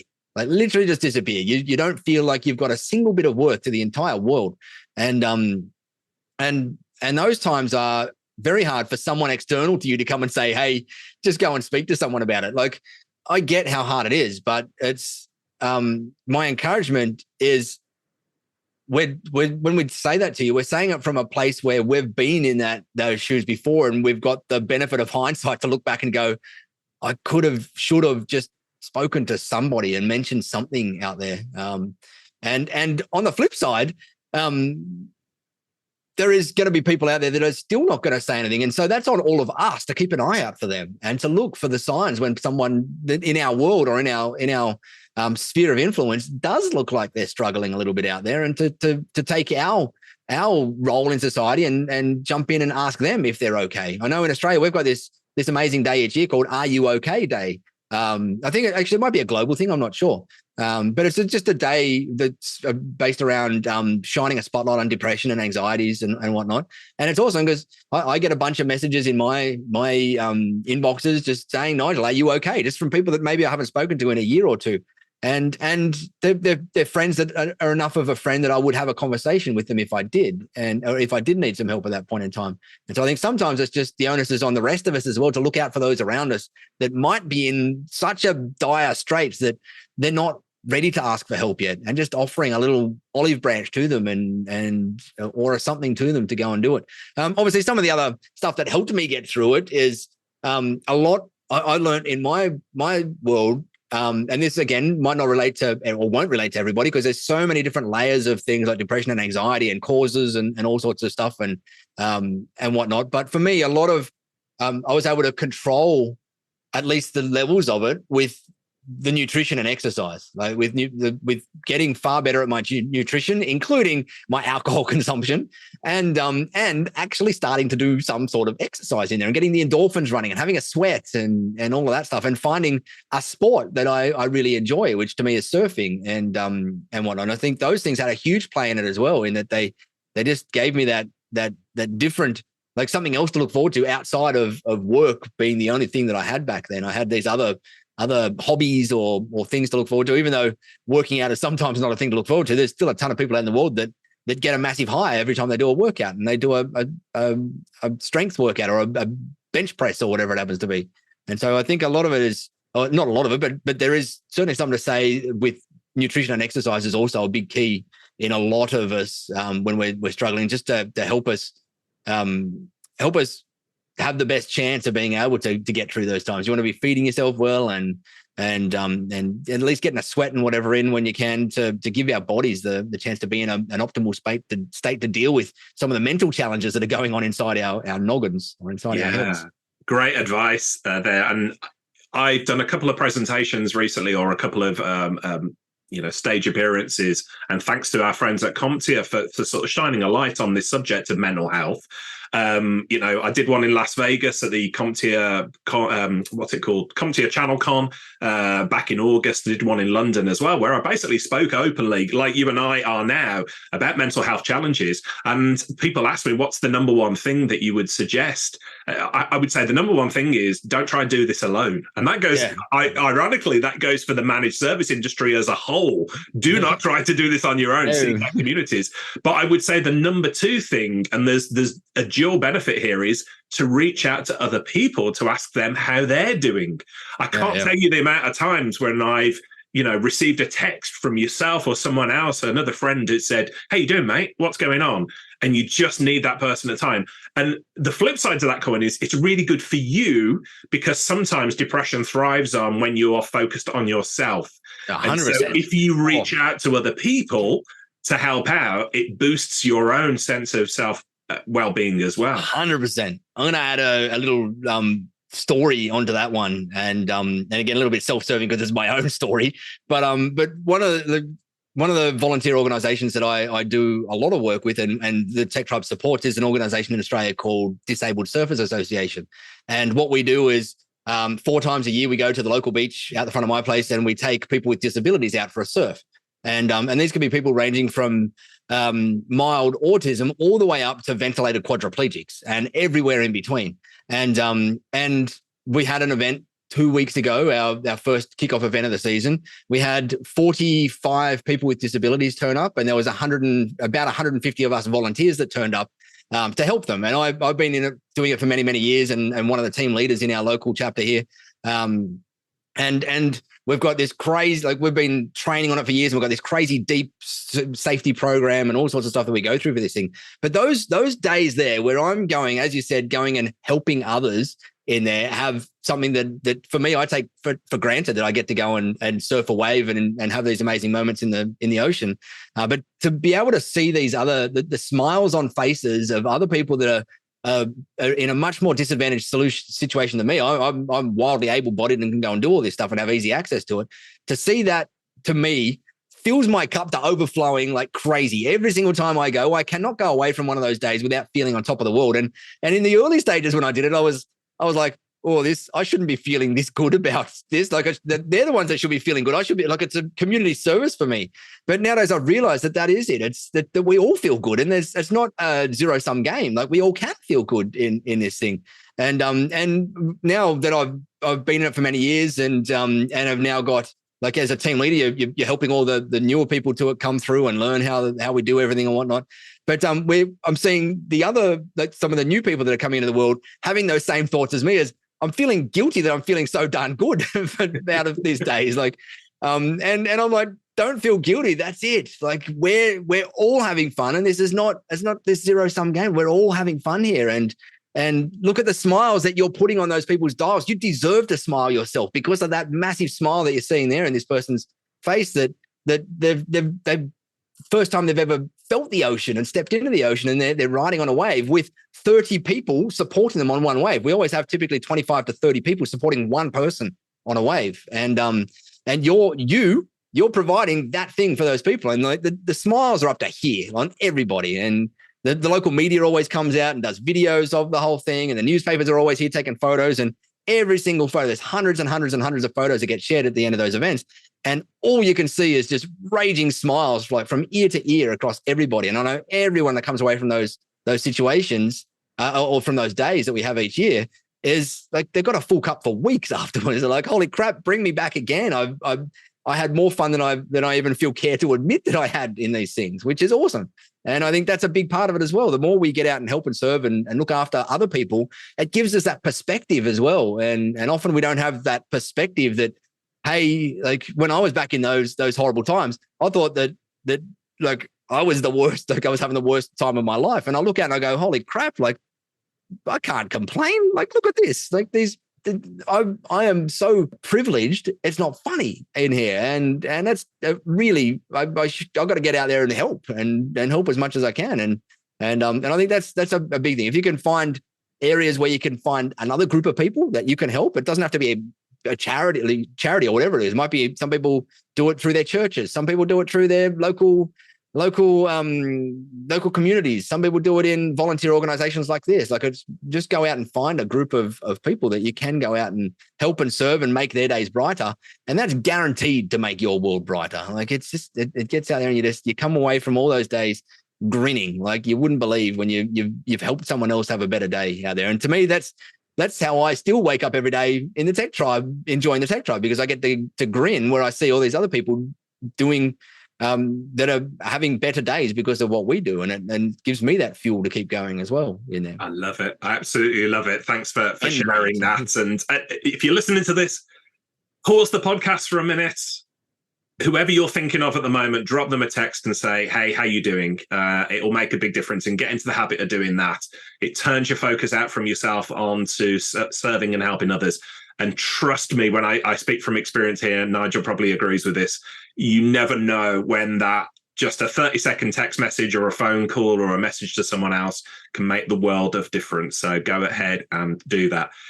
Hey, Nigel, while we're on the subject of woo-woo, shall I call it that? So let's talk a little bit more woo-woo just for a minute. So you and I have been on similar paths with meditation, other personal sort of growth habits. Where's Nigel Moore's woo-woo at right now? Oh, good question. So you know that I've shared it a couple of times out in the world that I have had a daily meditation, daily journaling habit for something like 7 years, where I didn't miss a beat. Every single day for 7 years straight. I did some meditation every day and some journaling every day. And that was based on just some insights that I had and some like ways that changed my world. When we went on our last European trip, only 3 or 4 weeks ago, I actually decided to stop that streak. And the reason I did that, there's a few things. Number one is that I remember you getting to this point as well, where you said you feel like you were doing it for the ritual of the thing, not for the benefits that it's giving you. And you were just trying to, and I got to that point in both of them there, where I thought that each day that I'm doing these now, I'm doing it just to keep that streak. I'm not doing it because it's benefiting me anymore. I'm still getting benefit out of it, but not every day. And so now I kind of feel like I'm self-aware enough and in control of my impulses around this stuff are now to know that when I do need to sit down and have a meditation or a break or sit down and do some journaling, I do, but it's not via any strict thing. And so some days I'll be sitting here at my desk and I go, I've just got this challenge and I'll sit down and just journal it out. And it's still, so to me, both of them have kind of become an ingrained part in my life now, to the point where it's not a daily habit anymore. It's just part of me. When I know I need that space to do those things, I'll just go and do it. And so they still exist. The woo-woo can probably go like, woo-woo is relative to everybody. What's one person's woo-woo is another person's norm out there. And I err on this, like, I'm a skeptic at best. And I think you identify as a skeptic as well.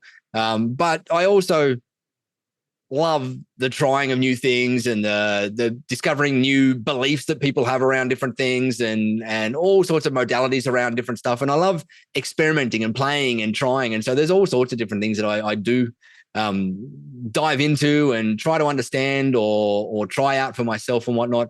And they go from biological things like all the health stuff that we're on and supplement stacks and all that sort of stuff, to all the different things around. Like I've even not recently, but I've been down the plant medicine world a little bit, and I understand a lot, or not a lot, but I know enough about that world and around how it works, and just all sorts of different areas. And it just depends on, like, to me, life is fun when you've got this lens of discovery on all the time, and you're always out there trying to figure out, like, what bits can I take out of all these bits and pieces that I'm seeing from all these different people and beliefs and structures and societal norms and all this sort of stuff. What are all the things that I can take out that just that gel and align with me? And so I'm continually on that hunt, and I always am, and I think I always will be, and I want to always will be, because it's exciting for me. I love the journey of looking at ways I can learn how to better myself and better the impact that I give to the world and the impact I give to my family. As much as some of the times the kids probably don't see that as a good impact, they probably see it as the world's worst dad. But I think every dad has to deal with that one. yeah, to me, it's this ongoing journey, just going down all different modalities, just learning all the time, and I'm genuinely curious about this stuff. You and I have gone pretty deep into some crazy conversations around woo-woo on things. And I think there is so much, but to me, this next probably decade of the world, especially with the assistance of AI and large language models and whatnot, is going to reveal to us far more stuff about our inner psyche than it is around than the world outside us. I think we're going to understand far, far, far more around how our brains work and how our minds work, and that there is far more to the world than what a lot of us experience every day. And I think to me, the next decade is going to be exciting with all the stuff that I think we're going to find in there, and all the layers of quantum physics that we're going to even go deeper and deeper and deeper into around how the universe is. The fabric of the universe exists and all that sort of craziness.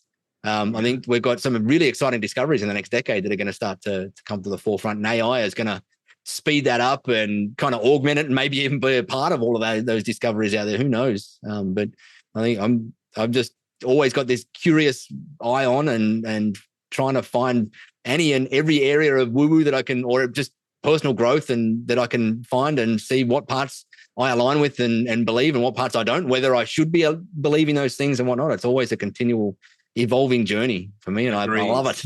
Agreed. You and I have been on a similar sort of path, similar sort of journey. And I guess some people are going to be listening to this and go, what the heck are these guys on about? This has got nothing to do with managed services. But I can tell you, whenever, Nigel, whenever I speak to people about subjects such as meditation, we jokingly call woo-woo, journaling, even consciousness, AI, these big, deep subjects of human nature and what the universe is and things like that, we get a ton of really intrigued and interested feedback from listeners as well. So it's got nothing at all to do with managed services, but it's got everything to do with personal growth and leadership and that. So I will leave it at there. But let's change gear a minute. So as well as the Tech Tribe, you're also an investor in tech businesses. What's new and exciting for you in that world? I've only got a couple on the board, but the latest fun one was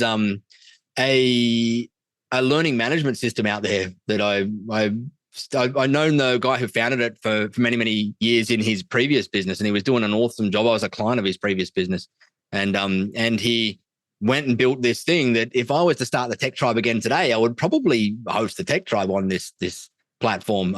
Although it's probably not useful for the MSP industry. It's useful for a lot of other industries out there. MSP is probably a little bit different because we're very techie and we want to customize the crap out of it. But for most other things, and I looked at this platform and went, holy crap, they've figured out the intersection between community and education and brought it all together in a unified platform really, really well. And so I messaged the guy with a cold call and said, hey, if you happen to ever be raising money, I am super interested in getting involved. And he writes back nearly immediately saying, oh, we're just about to close on our round of financing and we've got this much left. And so I took every spare cent or every cent of it I could and have invested into that. So that was the latest one. That was kind of exciting. That's one of those 10-year angel investment, or it's much, much, much bigger than a standard angel investment, but it's a 10-year thing that will, if it plays off, it'll be a 20 or 30 times investment of that, the amount that I put in there. And it's an awesome, I just think they're doing an amazing job of it. Another one that I'm in the process of talking to at the moment, which hasn't closed yet, but it's a bricks and mortar business where they're kind of disrupting in Australia not disrupting, but they're doing a really good job of the out here. We've got this big industry of granny flats out here in Australia. I don't know if you've got granny flats over in the UK. Yeah, we have similar type of thing. Yeah, the garden shed, or right. the garden shed, the bottom of the garden where granny can live self-contained, but also be a part. Correct. Of it. Yeah. It's huge out here in Australia. Like where we live, the council zoning's made it so that it's very easy. So nearly every house in all these back streets here has a granny flat put on it, and they spend like $30,000 to $250,000 building these granny flats on there, and so. It's completely not related to the tech industry whatsoever, but it's one of those ones. Like I've always had this love of the experience around building accommodation out there, and I think there will be some more businesses that I get involved with over the years around hotels or short-term rentals slash building some sort of accommodation stuff, and so we're going through the process of that one at the moment that may close sometime soon as well. Interesting. You have to keep us posted on where you go with that. Yeah, fun. One Always thing looking for more, but lately I haven't been focusing too much on it because I've just been head down, bum up on the tech tribe, and it haven't can be been a actively distraction, looking can't for it? deals. Yeah, I haven't been active.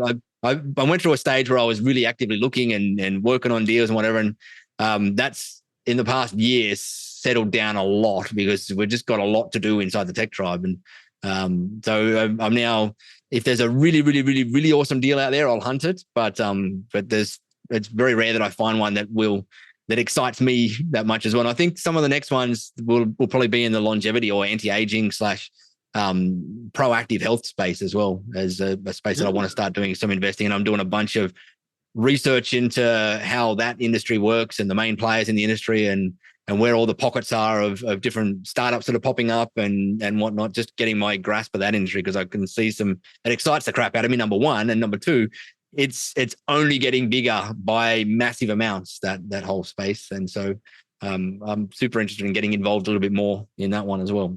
Yeah, interesting. One thing I've neglected, or we have neglected to share, and I think astute listeners will have picked this up. Nigel, you're based in Sydney, Australia. Yes, mate. Yes, mate. Good day to you. And obviously, I'm at home in the studio in Newcastle upon Tyne in the northeast of England. So you're staying up late to speak to me here. It's about 10 in the morning there. So it's probably about, what time is it for you? 20 past 9 at night. 20 past 9 at night. So thank you, my friend, for staying up late. Right.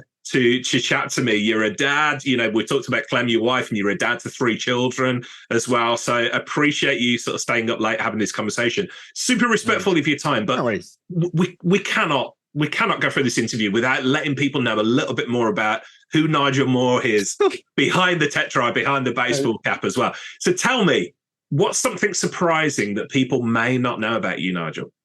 So this is one that I've had a few people tell me that they completely do not believe it. But I am a raging introvert, and there is very, very, very, very, very little part of me that's got any extroverted qualities whatsoever. And most people hover between the two and whatnot and whatnot. But like my extrovertism or whatever you want to call it is like 0.01% of me. Like I'm a raging. They put me behind the scenes and not speak to any humans ever, and I'm in my happy place. But I have to push through that every single day because I can't do what I do if I don't push through that.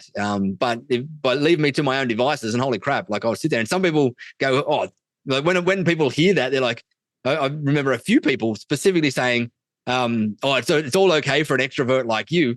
And I'm like, hang on.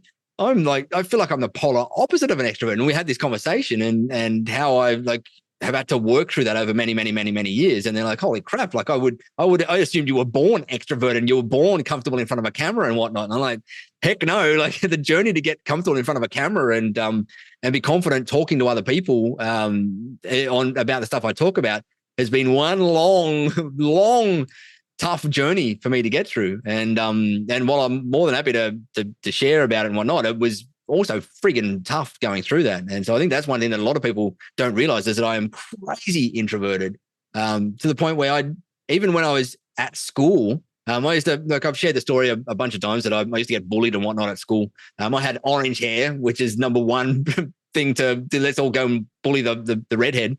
But I also had the name of Nigel, which in Australia always had the moniker of Nigel No Friends. And so I was called the redheaded rat rooting Nigel No Friends. And I got bullied a fair bit at school to the point where I just didn't want to speak to anybody. So I used to walk around with the garbage man at every lunchtime. I used to follow this amazing old gentleman his whole job was to walk around with a big Otto bin around to all the trash bins and just empty the trash into the bin. And I was so scared of speaking to any other kids or anyone that this kind old gentleman was the kind of the only energy that I even wanted to be around at school for years at a time. And so I used to just walk around following him and doing that because I didn't want to interact with anyone out there. It was either I was going to get bullied or I just didn't feel like I was worth going and talking to other people out there. And so that might be some people don't know about me. I've shared a little bit out there, but not too much. And I think the majority of people who have seen you speak on stage or, events or whatever, which you don't do very often, to be fair, but when you do, you go all in with it. That's a story for another day, another example of your high level of attention to detail. But I would have thought most people would have thought, oh, you're extroverted. So thank you. Not even close. For sharing that. I want to share a quick story that I brought your name up in conversation just yesterday. So we're hiring for new people within my team, within Team Tubb. And the lady I was speaking to, I sent a video message to her, having a conversation with her and that. And she replied back and she was like, oh, thanks so much for the video message. I'm not brave enough to do video yet. And I brought up, I said, well, interesting you say that, because people assume, and you know where I'm going with this, my friend, but people assume that people like you and I, we're just perfectly comfortable on camera. Couldn't be further from the case. And I learned this from you. So when new members join the Tech Tribe, I don't know if you still do this, I presume you do, but you record a video message to them saying, welcome. And we've already said there's like 4,000, almost 5,000 odd members within the Tech Tribe. So there's thousands and thousands of videos you've done. But what I learned from you about getting comfortable on camera is the more you do it, the more you get comfortable, the better you get, the more you get comfortable. Reps, and more reps. And I was saying to this lady yesterday, I was like, oh, I was never comfortable with this, but I learned from my friend Nigel Moore. He recorded videos, and now I think nothing twice about firing up the camera or having a microphone stuck in my face and doing an interview whatever. And I think the lesson for everybody listening is, if you're just not, the certain things that we're not so strong at, the certain things that we're naturally just sort of gifted at, regardless of what it is, if you put the repetitions in, if you do it consistently, you are going to get better. And the better you get, the more comfortable you get, the better you get. So, thank you again for another life lesson I learned from you. Most people, it will take maybe 30 to 50 to 100 videos to get comfortable in front of a camera. I was about 1,000 videos before I got comfortable in front of a camera. I was a slow learner out there. Now I'm bloody grateful that I went through that process as well, because I'm very comfortable talking to a camera and talking to people and being interviewed and all that sort of stuff. But holy crap, it was not comfortable. And what I love seeing out in the world at the moment is MSPs. There's some awesome ones over in the UK. I think it's John Fisher who came to an event over there. He's been wonderful video from John. We'll include it in the show notes because he was. It's a wonderful video, and we'll say no more about it. We'll let people actually do it. So that's what I love seeing is people like him go out and they'll go and do a couple of videos, and in the space of 5, 10, 15, 20 videos, they get really good. And I love seeing that. I'm jealous a little bit because they get so good at it so darn quick. But it's so awesome because they're people that are just all he's doing is just getting past that fear that he's going to show up like crap or whatever, and he's just reconciling that the first couple are going to be crap and getting through them to the paradise on the other side. There's this quote that I always have loved, and I try to live by it most of the time, of that everything you've always wanted is on the other side of fear. And to me that speaks to that. Whenever, like, all these things where we've got opportunities for personal growth or dealing with conflict like we were talking about before, a lot of all of that stuff is always on the other side of something that scares us, right? Like there's always something that scares us in front of those things.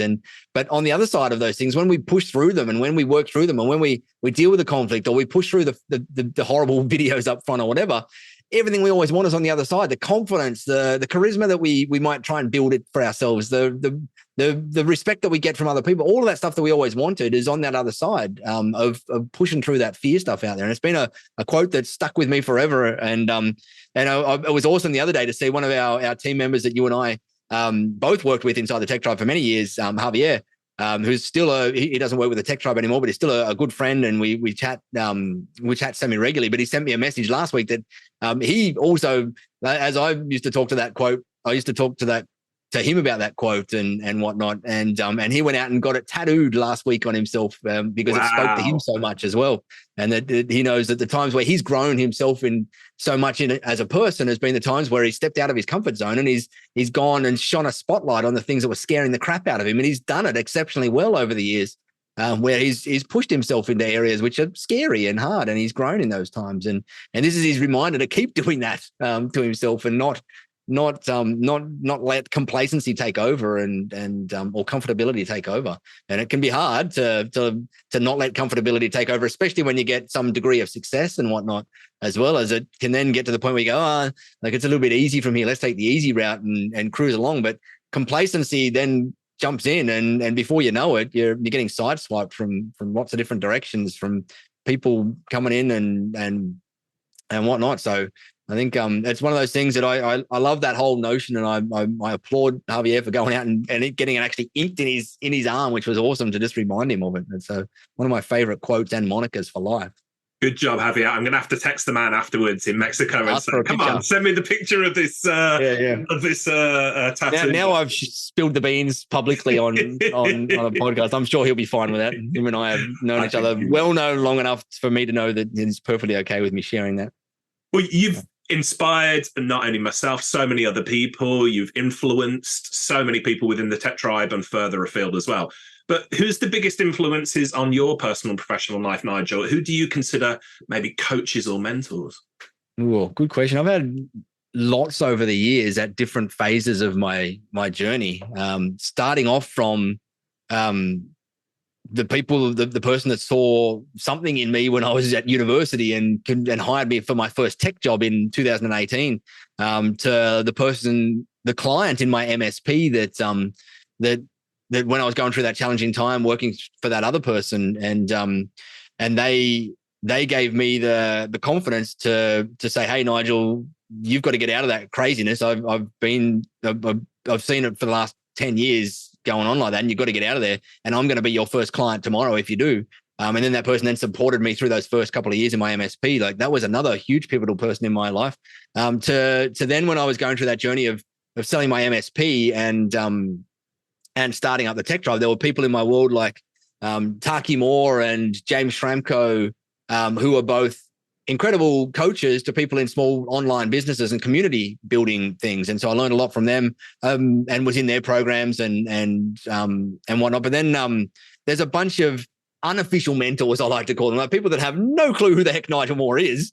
But I digest every single thing that they throw out into the world and try, like they're my unofficial mentors, because I read every blog post and watch every video and read every book that they do. And they're people like I mentioned before, like the Dan Sullivans and people like Marcus Lemonis has had a huge impact on my world in terms of the investing in other businesses and whatnot.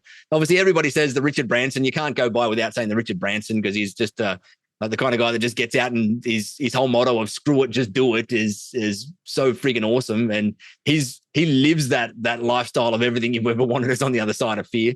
But there's tons of people over the years. In terms of the industry, like when I was going through the MSP industry, there was people like you and Carl Palachuk who had both started putting yourself out there with your books and blog posts, and you guys were mentors, to unofficial mentors, because you had no idea who Nigel was at the time. To me at the time, going through those phases of my journey, and there's always like right now I'm not in any other bigger programs out there, but there's coaches and consultants that I work with that on specific things that I'm challenged with at the moment, like community stuff, where I'm working with one of the world's best community consultants in the world at the moment to figure out how we can build the next layers of our community team inside the tribe. And so I'm continually looking for the people that have been and done what I've done before, and trying to figure out what I can learn from them. And they show up in all sorts of weird and wonderful ways. And sometimes it's from reading a book that's not even related to what we do, and hearing about a weird and wonderful idea in that then pops up. Like to me, the world really is my mentor now. Like I'm out there trying to figure out, like I see so much of the world, looking at every angle I possibly can to all get mishmashed into there to come out with all the stuff that I end up creating out there. So there's lots and lots and lots. It's hard to point specific out to specific people though, because there's so many of them out there and whatnot. But I think you've done a great job there of sharing some. Thanks for the kind words. Carl Palachuk, of course, is a mentor to a great friend to both of us as well. But outside of the industry, we'll include in the show notes links to all of those people, Dan Sullivan and others that you've mentioned, because they are well worth any listener going and checking out. On the subject of books, I know you're an avid book reader like myself. What would you say is the book you've most often recommended, or gifted to other people? One of the most gifted books I've probably sent out hundreds of this book over the years is a book called Principles by Ray Dalio, who's a founder of Bridgewater Associates over in the US, a large hedge fund firm. But the way his brain works in terms of trying to figure out every single situation that ever happens in his own world and his business and the world as a whole, and distilling it down into a set of core principles and beliefs and understanding all those patterns and how things repeat based on previous historical circumstances and whatnot, blows my mind as to how he's codified all this stuff. And I absolutely love that his principles and the way his mind works in there. So I think that's one of my favorites. It's a very kind of esoteric 20,000 foot view kind of book that can be a hard read sometimes. Like, I've got to take it in tiny doses when I am reading it. It's one of those things that you kind of revisit and look at different bits from time to time. So that's probably a great one. If you haven't read it, it is, as I said, it is a hard read though. And sometimes you can get, I think there's the cut down versions of it now, like the summary of principles and whatnot. And there's also some cut down Audible versions where you can get through it a little bit faster, because it's also a very big book as well to get through. But I have, like, I'm next to my bed. I have got, I'm going to say, probably 20 books that I'm currently reading, I would say, beside there. And that's 20 books and probably probably 10 plus printed newsletters from all sorts of different marketing companies and whatnot that are sitting down there. I spend something like, I don't know, $500 a month just on marketing newsletters that I go and read just because I love the space. But there's probably about 20 different books, and some of them I've read before and some of them I'm reading again. Some of my favorites in the business space, like everyone's got the favorite of the E-Myth, but my more favorite book around that space is, and this is going to come with a word of caution, is the book Traction by Gino Wickman, which talks about the operating system, like an operating system for a small business, around all the different meeting cadences you have and the structure that you use to set goals and accountability frameworks and all that sort of stuff. And I love that book, with the cautionary tale on there that the book and the traction EOS methodology that Gino Wickman talks about in that book, as is often overkill for most MS or a lot of MSPs in the marketplace to fully implement in their business. And Gino even says that himself, in that you typically got to wait until you're like, to fully implement that operating system in your business, you typically got to wait till you've got a proper leadership team of multiple people and you're doing multiple millions of dollars in revenue, not just $1 million or less kind of thing. And so that book, but in saying that, I think nearly every MSP out there can implement parts of that and be a better business because of it. And so I think it's a very awesome book because of that. But I just want to make sure I throw that caveat in there, that when you read that book, you're probably going to go, holy crap, I need to implement this whole thing for myself because I'm so excited about what this framework's going to do for me. But don't, unless you're that business that's got the entire team of executive leaders on there with teams underneath them and whatnot, you're doing the multi-millions, don't try and implement the whole lot. Just take bits and pieces out of it that are right-sized for you at your point in your journey at the moment in there. But there's a lot of stuff in there that's applicable to every business, starting from a one-human shop all the way up to the 50-seat, 100-seat companies out there. There's a lot of stuff that's applicable to them all in there. We talked about gifts. You're one of the most generous people I know, genuinely, and again, I'll make you blush here, but you've literally made me burst into tears with gifts you've sent me as a friend. I'm sat here. This is not good for a podcast, but just out of view here, there's an Atari acoustic coupler that Nigel sent to me. I'd been searching for years, and Nigel tracked one down the other side of the planet and sent it to me. I won't explain what that is, but to say it was super important to me, and one of the most amazing gifts I've ever received. However, I've got to say, and I will share something about you that perhaps people don't know. You love sending gifts. You send hundreds of books to people every year. You send wonderful, touching gifts to people and friends and colleagues and that. But you don't like receiving gifts, right? No. Why is this? Tell us more. Good question. I always say good question, but good question, that one. And this is more so nowadays, is that I am one picky bastard, right? Like, I am very, very, very picky on what sort of stuff I have in my life. And I'm very specific on, even down to the thread count of the type of shirt that I wear or the type of hats that I like, everything that's in my life. I am very, very specific, down to the type of pen that I write with. And it's because all of those things give, like, I work, like, I'll often go through 20 different pens define the pen that I want to write with. And I don't know, it's just some weird thing about me is that little things like that have a big impact on me. Like my environment around me has a big impact. And so often like people will put all this time, effort, and energy into coming up with a gift that they think is awesome for me. And they're putting all this love and attention and everything into it. And then I receive it and it's different to what I would like. And it doesn't like it's whether if it was a pen, for instance, it's not the type of pen that I would use. And then I feel horrible because this person's put all of this effort and energy and attention and love and care and stuff into something that it's not something that I would use. And I feel like it nearly makes me cry when that stuff happens. And I just feel so bad for the person. That's why Christmas is like my wife and kids have got me the Christmas pajamas, the Grinch pajamas that I have to wear, because at Christmas time, I actually do genuinely struggle at Christmas time because I see my family and put time and effort and energy into gifts for me that I don't actually want. And that's a horrible thing to say. Like it sounds so bloody arrogant and it makes me feel arrogant when I do it. But they're these things that for whatever reason, like I feel like I've already got everything I need. And I'm so lucky that if there is something else that I want, I will go and get it. And I will go and figure out what's the best version of that for me. And I'll get that particular thing, whether it's a pen or a set of undies or whatever the heck it happens to be. And so it's kind of a bit of that, which sounds horrible. It sounds so bloody self-serving in there, but I hate waste, and I hate not only waste of physical things in something that I'm going to get and it's just going to sit there being unused, but I also hate the waste of knowing that a person's put a bunch of their own time and effort and energy into me, and I'm not in a spot where I feel like I'm appreciating it. And that sucks to me. So my whole rule is, please don't buy me anything. I've got everything I possibly can need. If you want to give me something, I've got some favorite charities that I have, and I just direct people to them, because that honestly does. When I see someone donate to a charity in my name or whatever, like that puts a smile on my face. It really does. And it's awesome.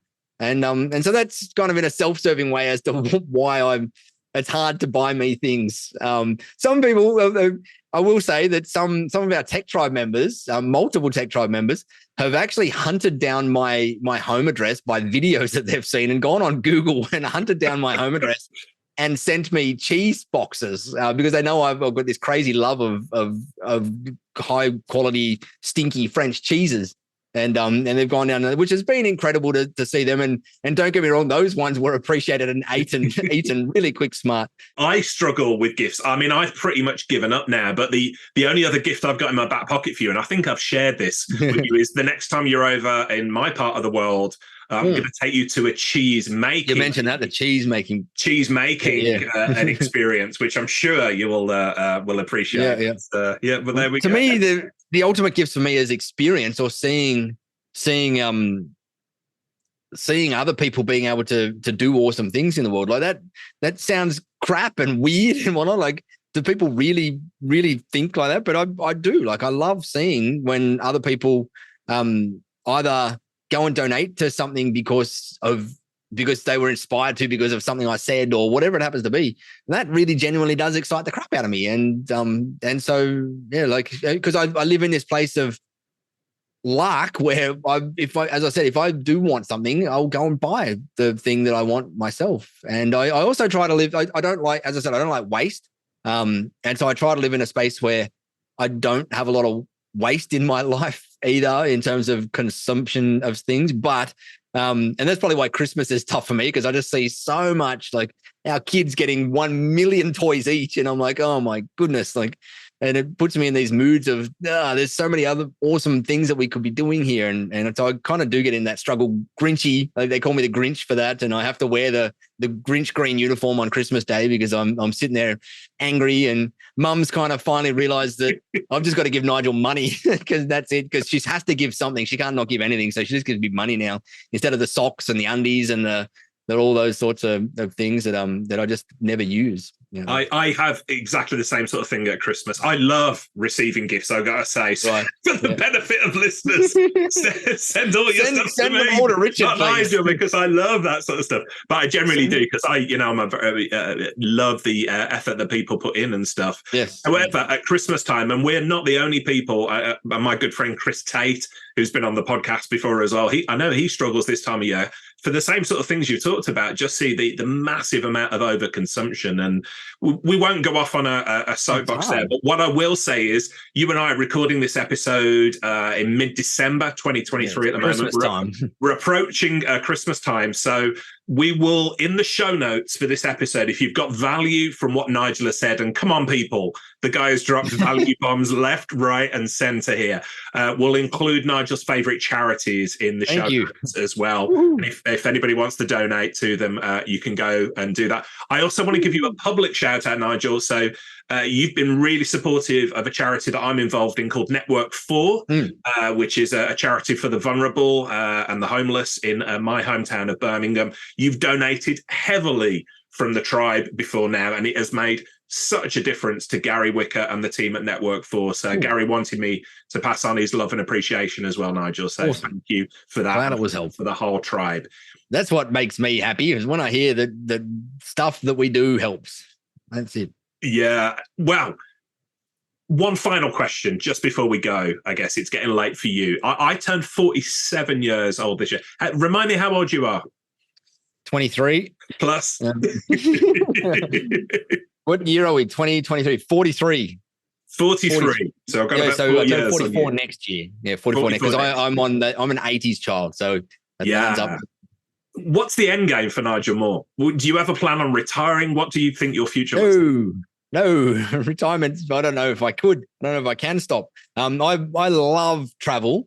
Although the last month with a 2-year-old kid kind of maybe changed some of my. We were talking about it just before we came on air. So give listeners an insight. You've just come back. You've been in Paris. You've been in England. You've been in all over the shop with your three children. In Spain for a little bit, and then Malaysia. My wife is French, and so we normally go across to France to do the relatives thing once a year, sometimes twice a year. And so we went across and we had Christmas this year the last Christmas over in France for the first time in ever, and had a white Christmas and whatnot. We had the little guy, and he was 1 and a bit then. And I've got 2 elder daughters that are 8 and 10. And they travel perfectly okay. They've been traveling their whole life, and so they travel perfectly okay. But this little 1-year-old then was crazy, and I'm like, holy crap, I don't know if I can travel with him again.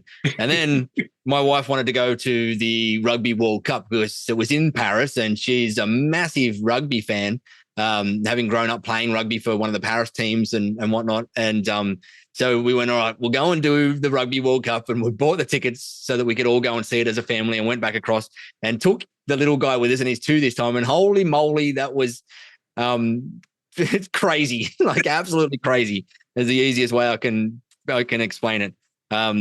From bursting his blood vessels in his eyes from screaming so loud on the flights to trying to steal skulls out of the catacombs in Paris to all sorts of craziness. You text me with that story about him trying to steal the skulls from the catacombs. I could not stop falling around laughing at the idea of the little man trying to steal skulls. Oh man, he didn't stop. It was 24/7 of him just in chaos mode. And he's in that mode, like I get it. He's in that 2-year-old mode where he's curious about everything and anything and fiercely independent. And so it was a crazy we were there for 3.5 weeks, but my goodness, I am turned off travel for a little bit after that one.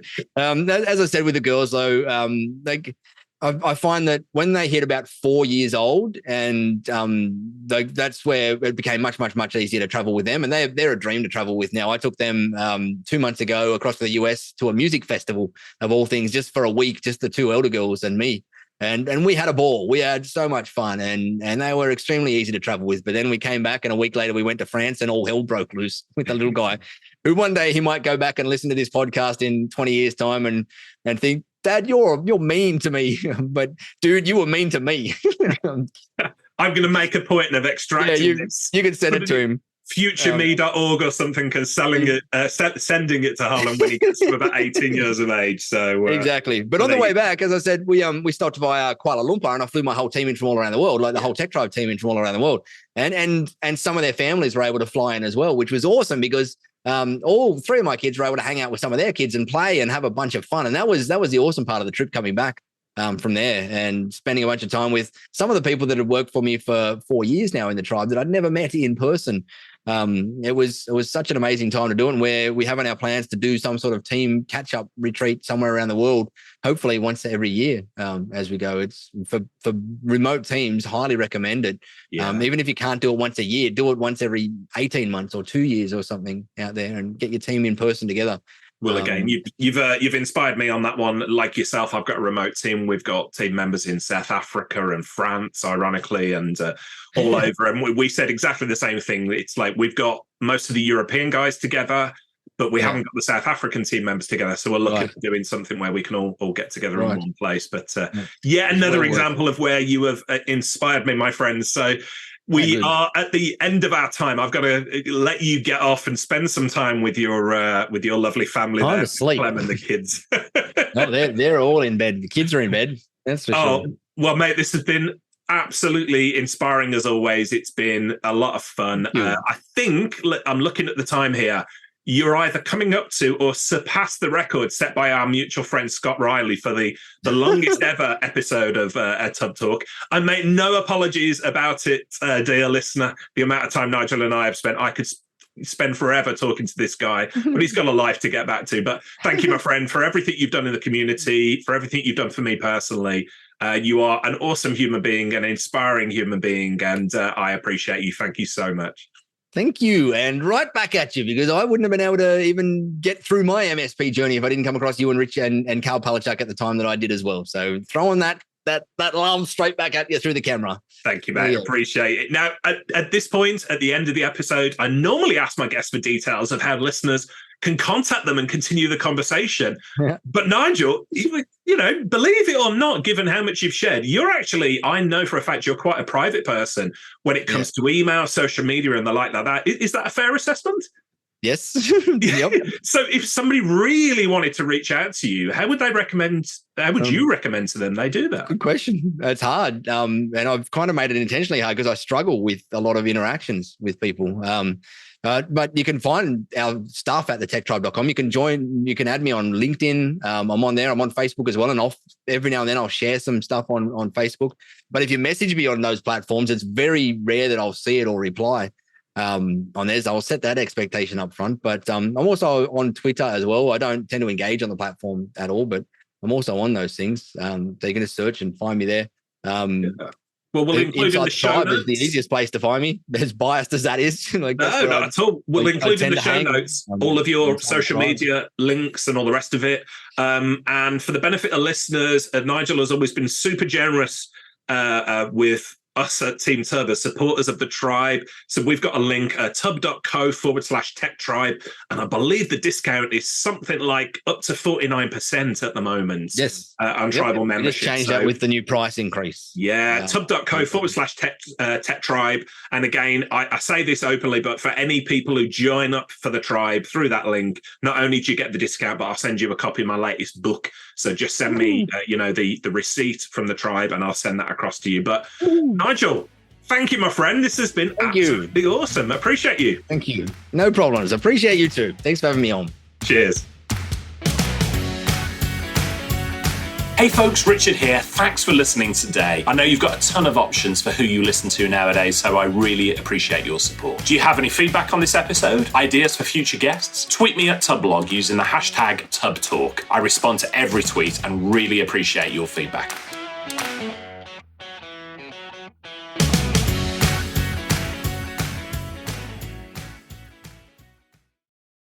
Hey team, this is Richard again. Just one more thing before you take off, and that is MSP Insights. Now, every Tuesday, I share my thoughts on the business of IT with you, the managed service community. Thousands of managed service providers already subscribe to MSP Insights. It's easy to sign up, easy to cancel. MSP Insights is basically a short email from me every Tuesday without fail with advice on growing your IT business, plus cool resources I've found, discovered, or started exploring that week. It's kind of like my diary summary of cool things and often includes articles or books I've read, tools I've discovered, and events I think you'd be interested in, often sent to me by my friends and Tubb Talk podcast guests. So, if that sounds fun, a short, tiny bite of MSP goodness every Tuesday, and you'd like to try it out, just go to go.tubb.co/Tuesday. That's go.tubb.co/Tuesday. Drop in your email and you'll get the very next one. Thanks for listening.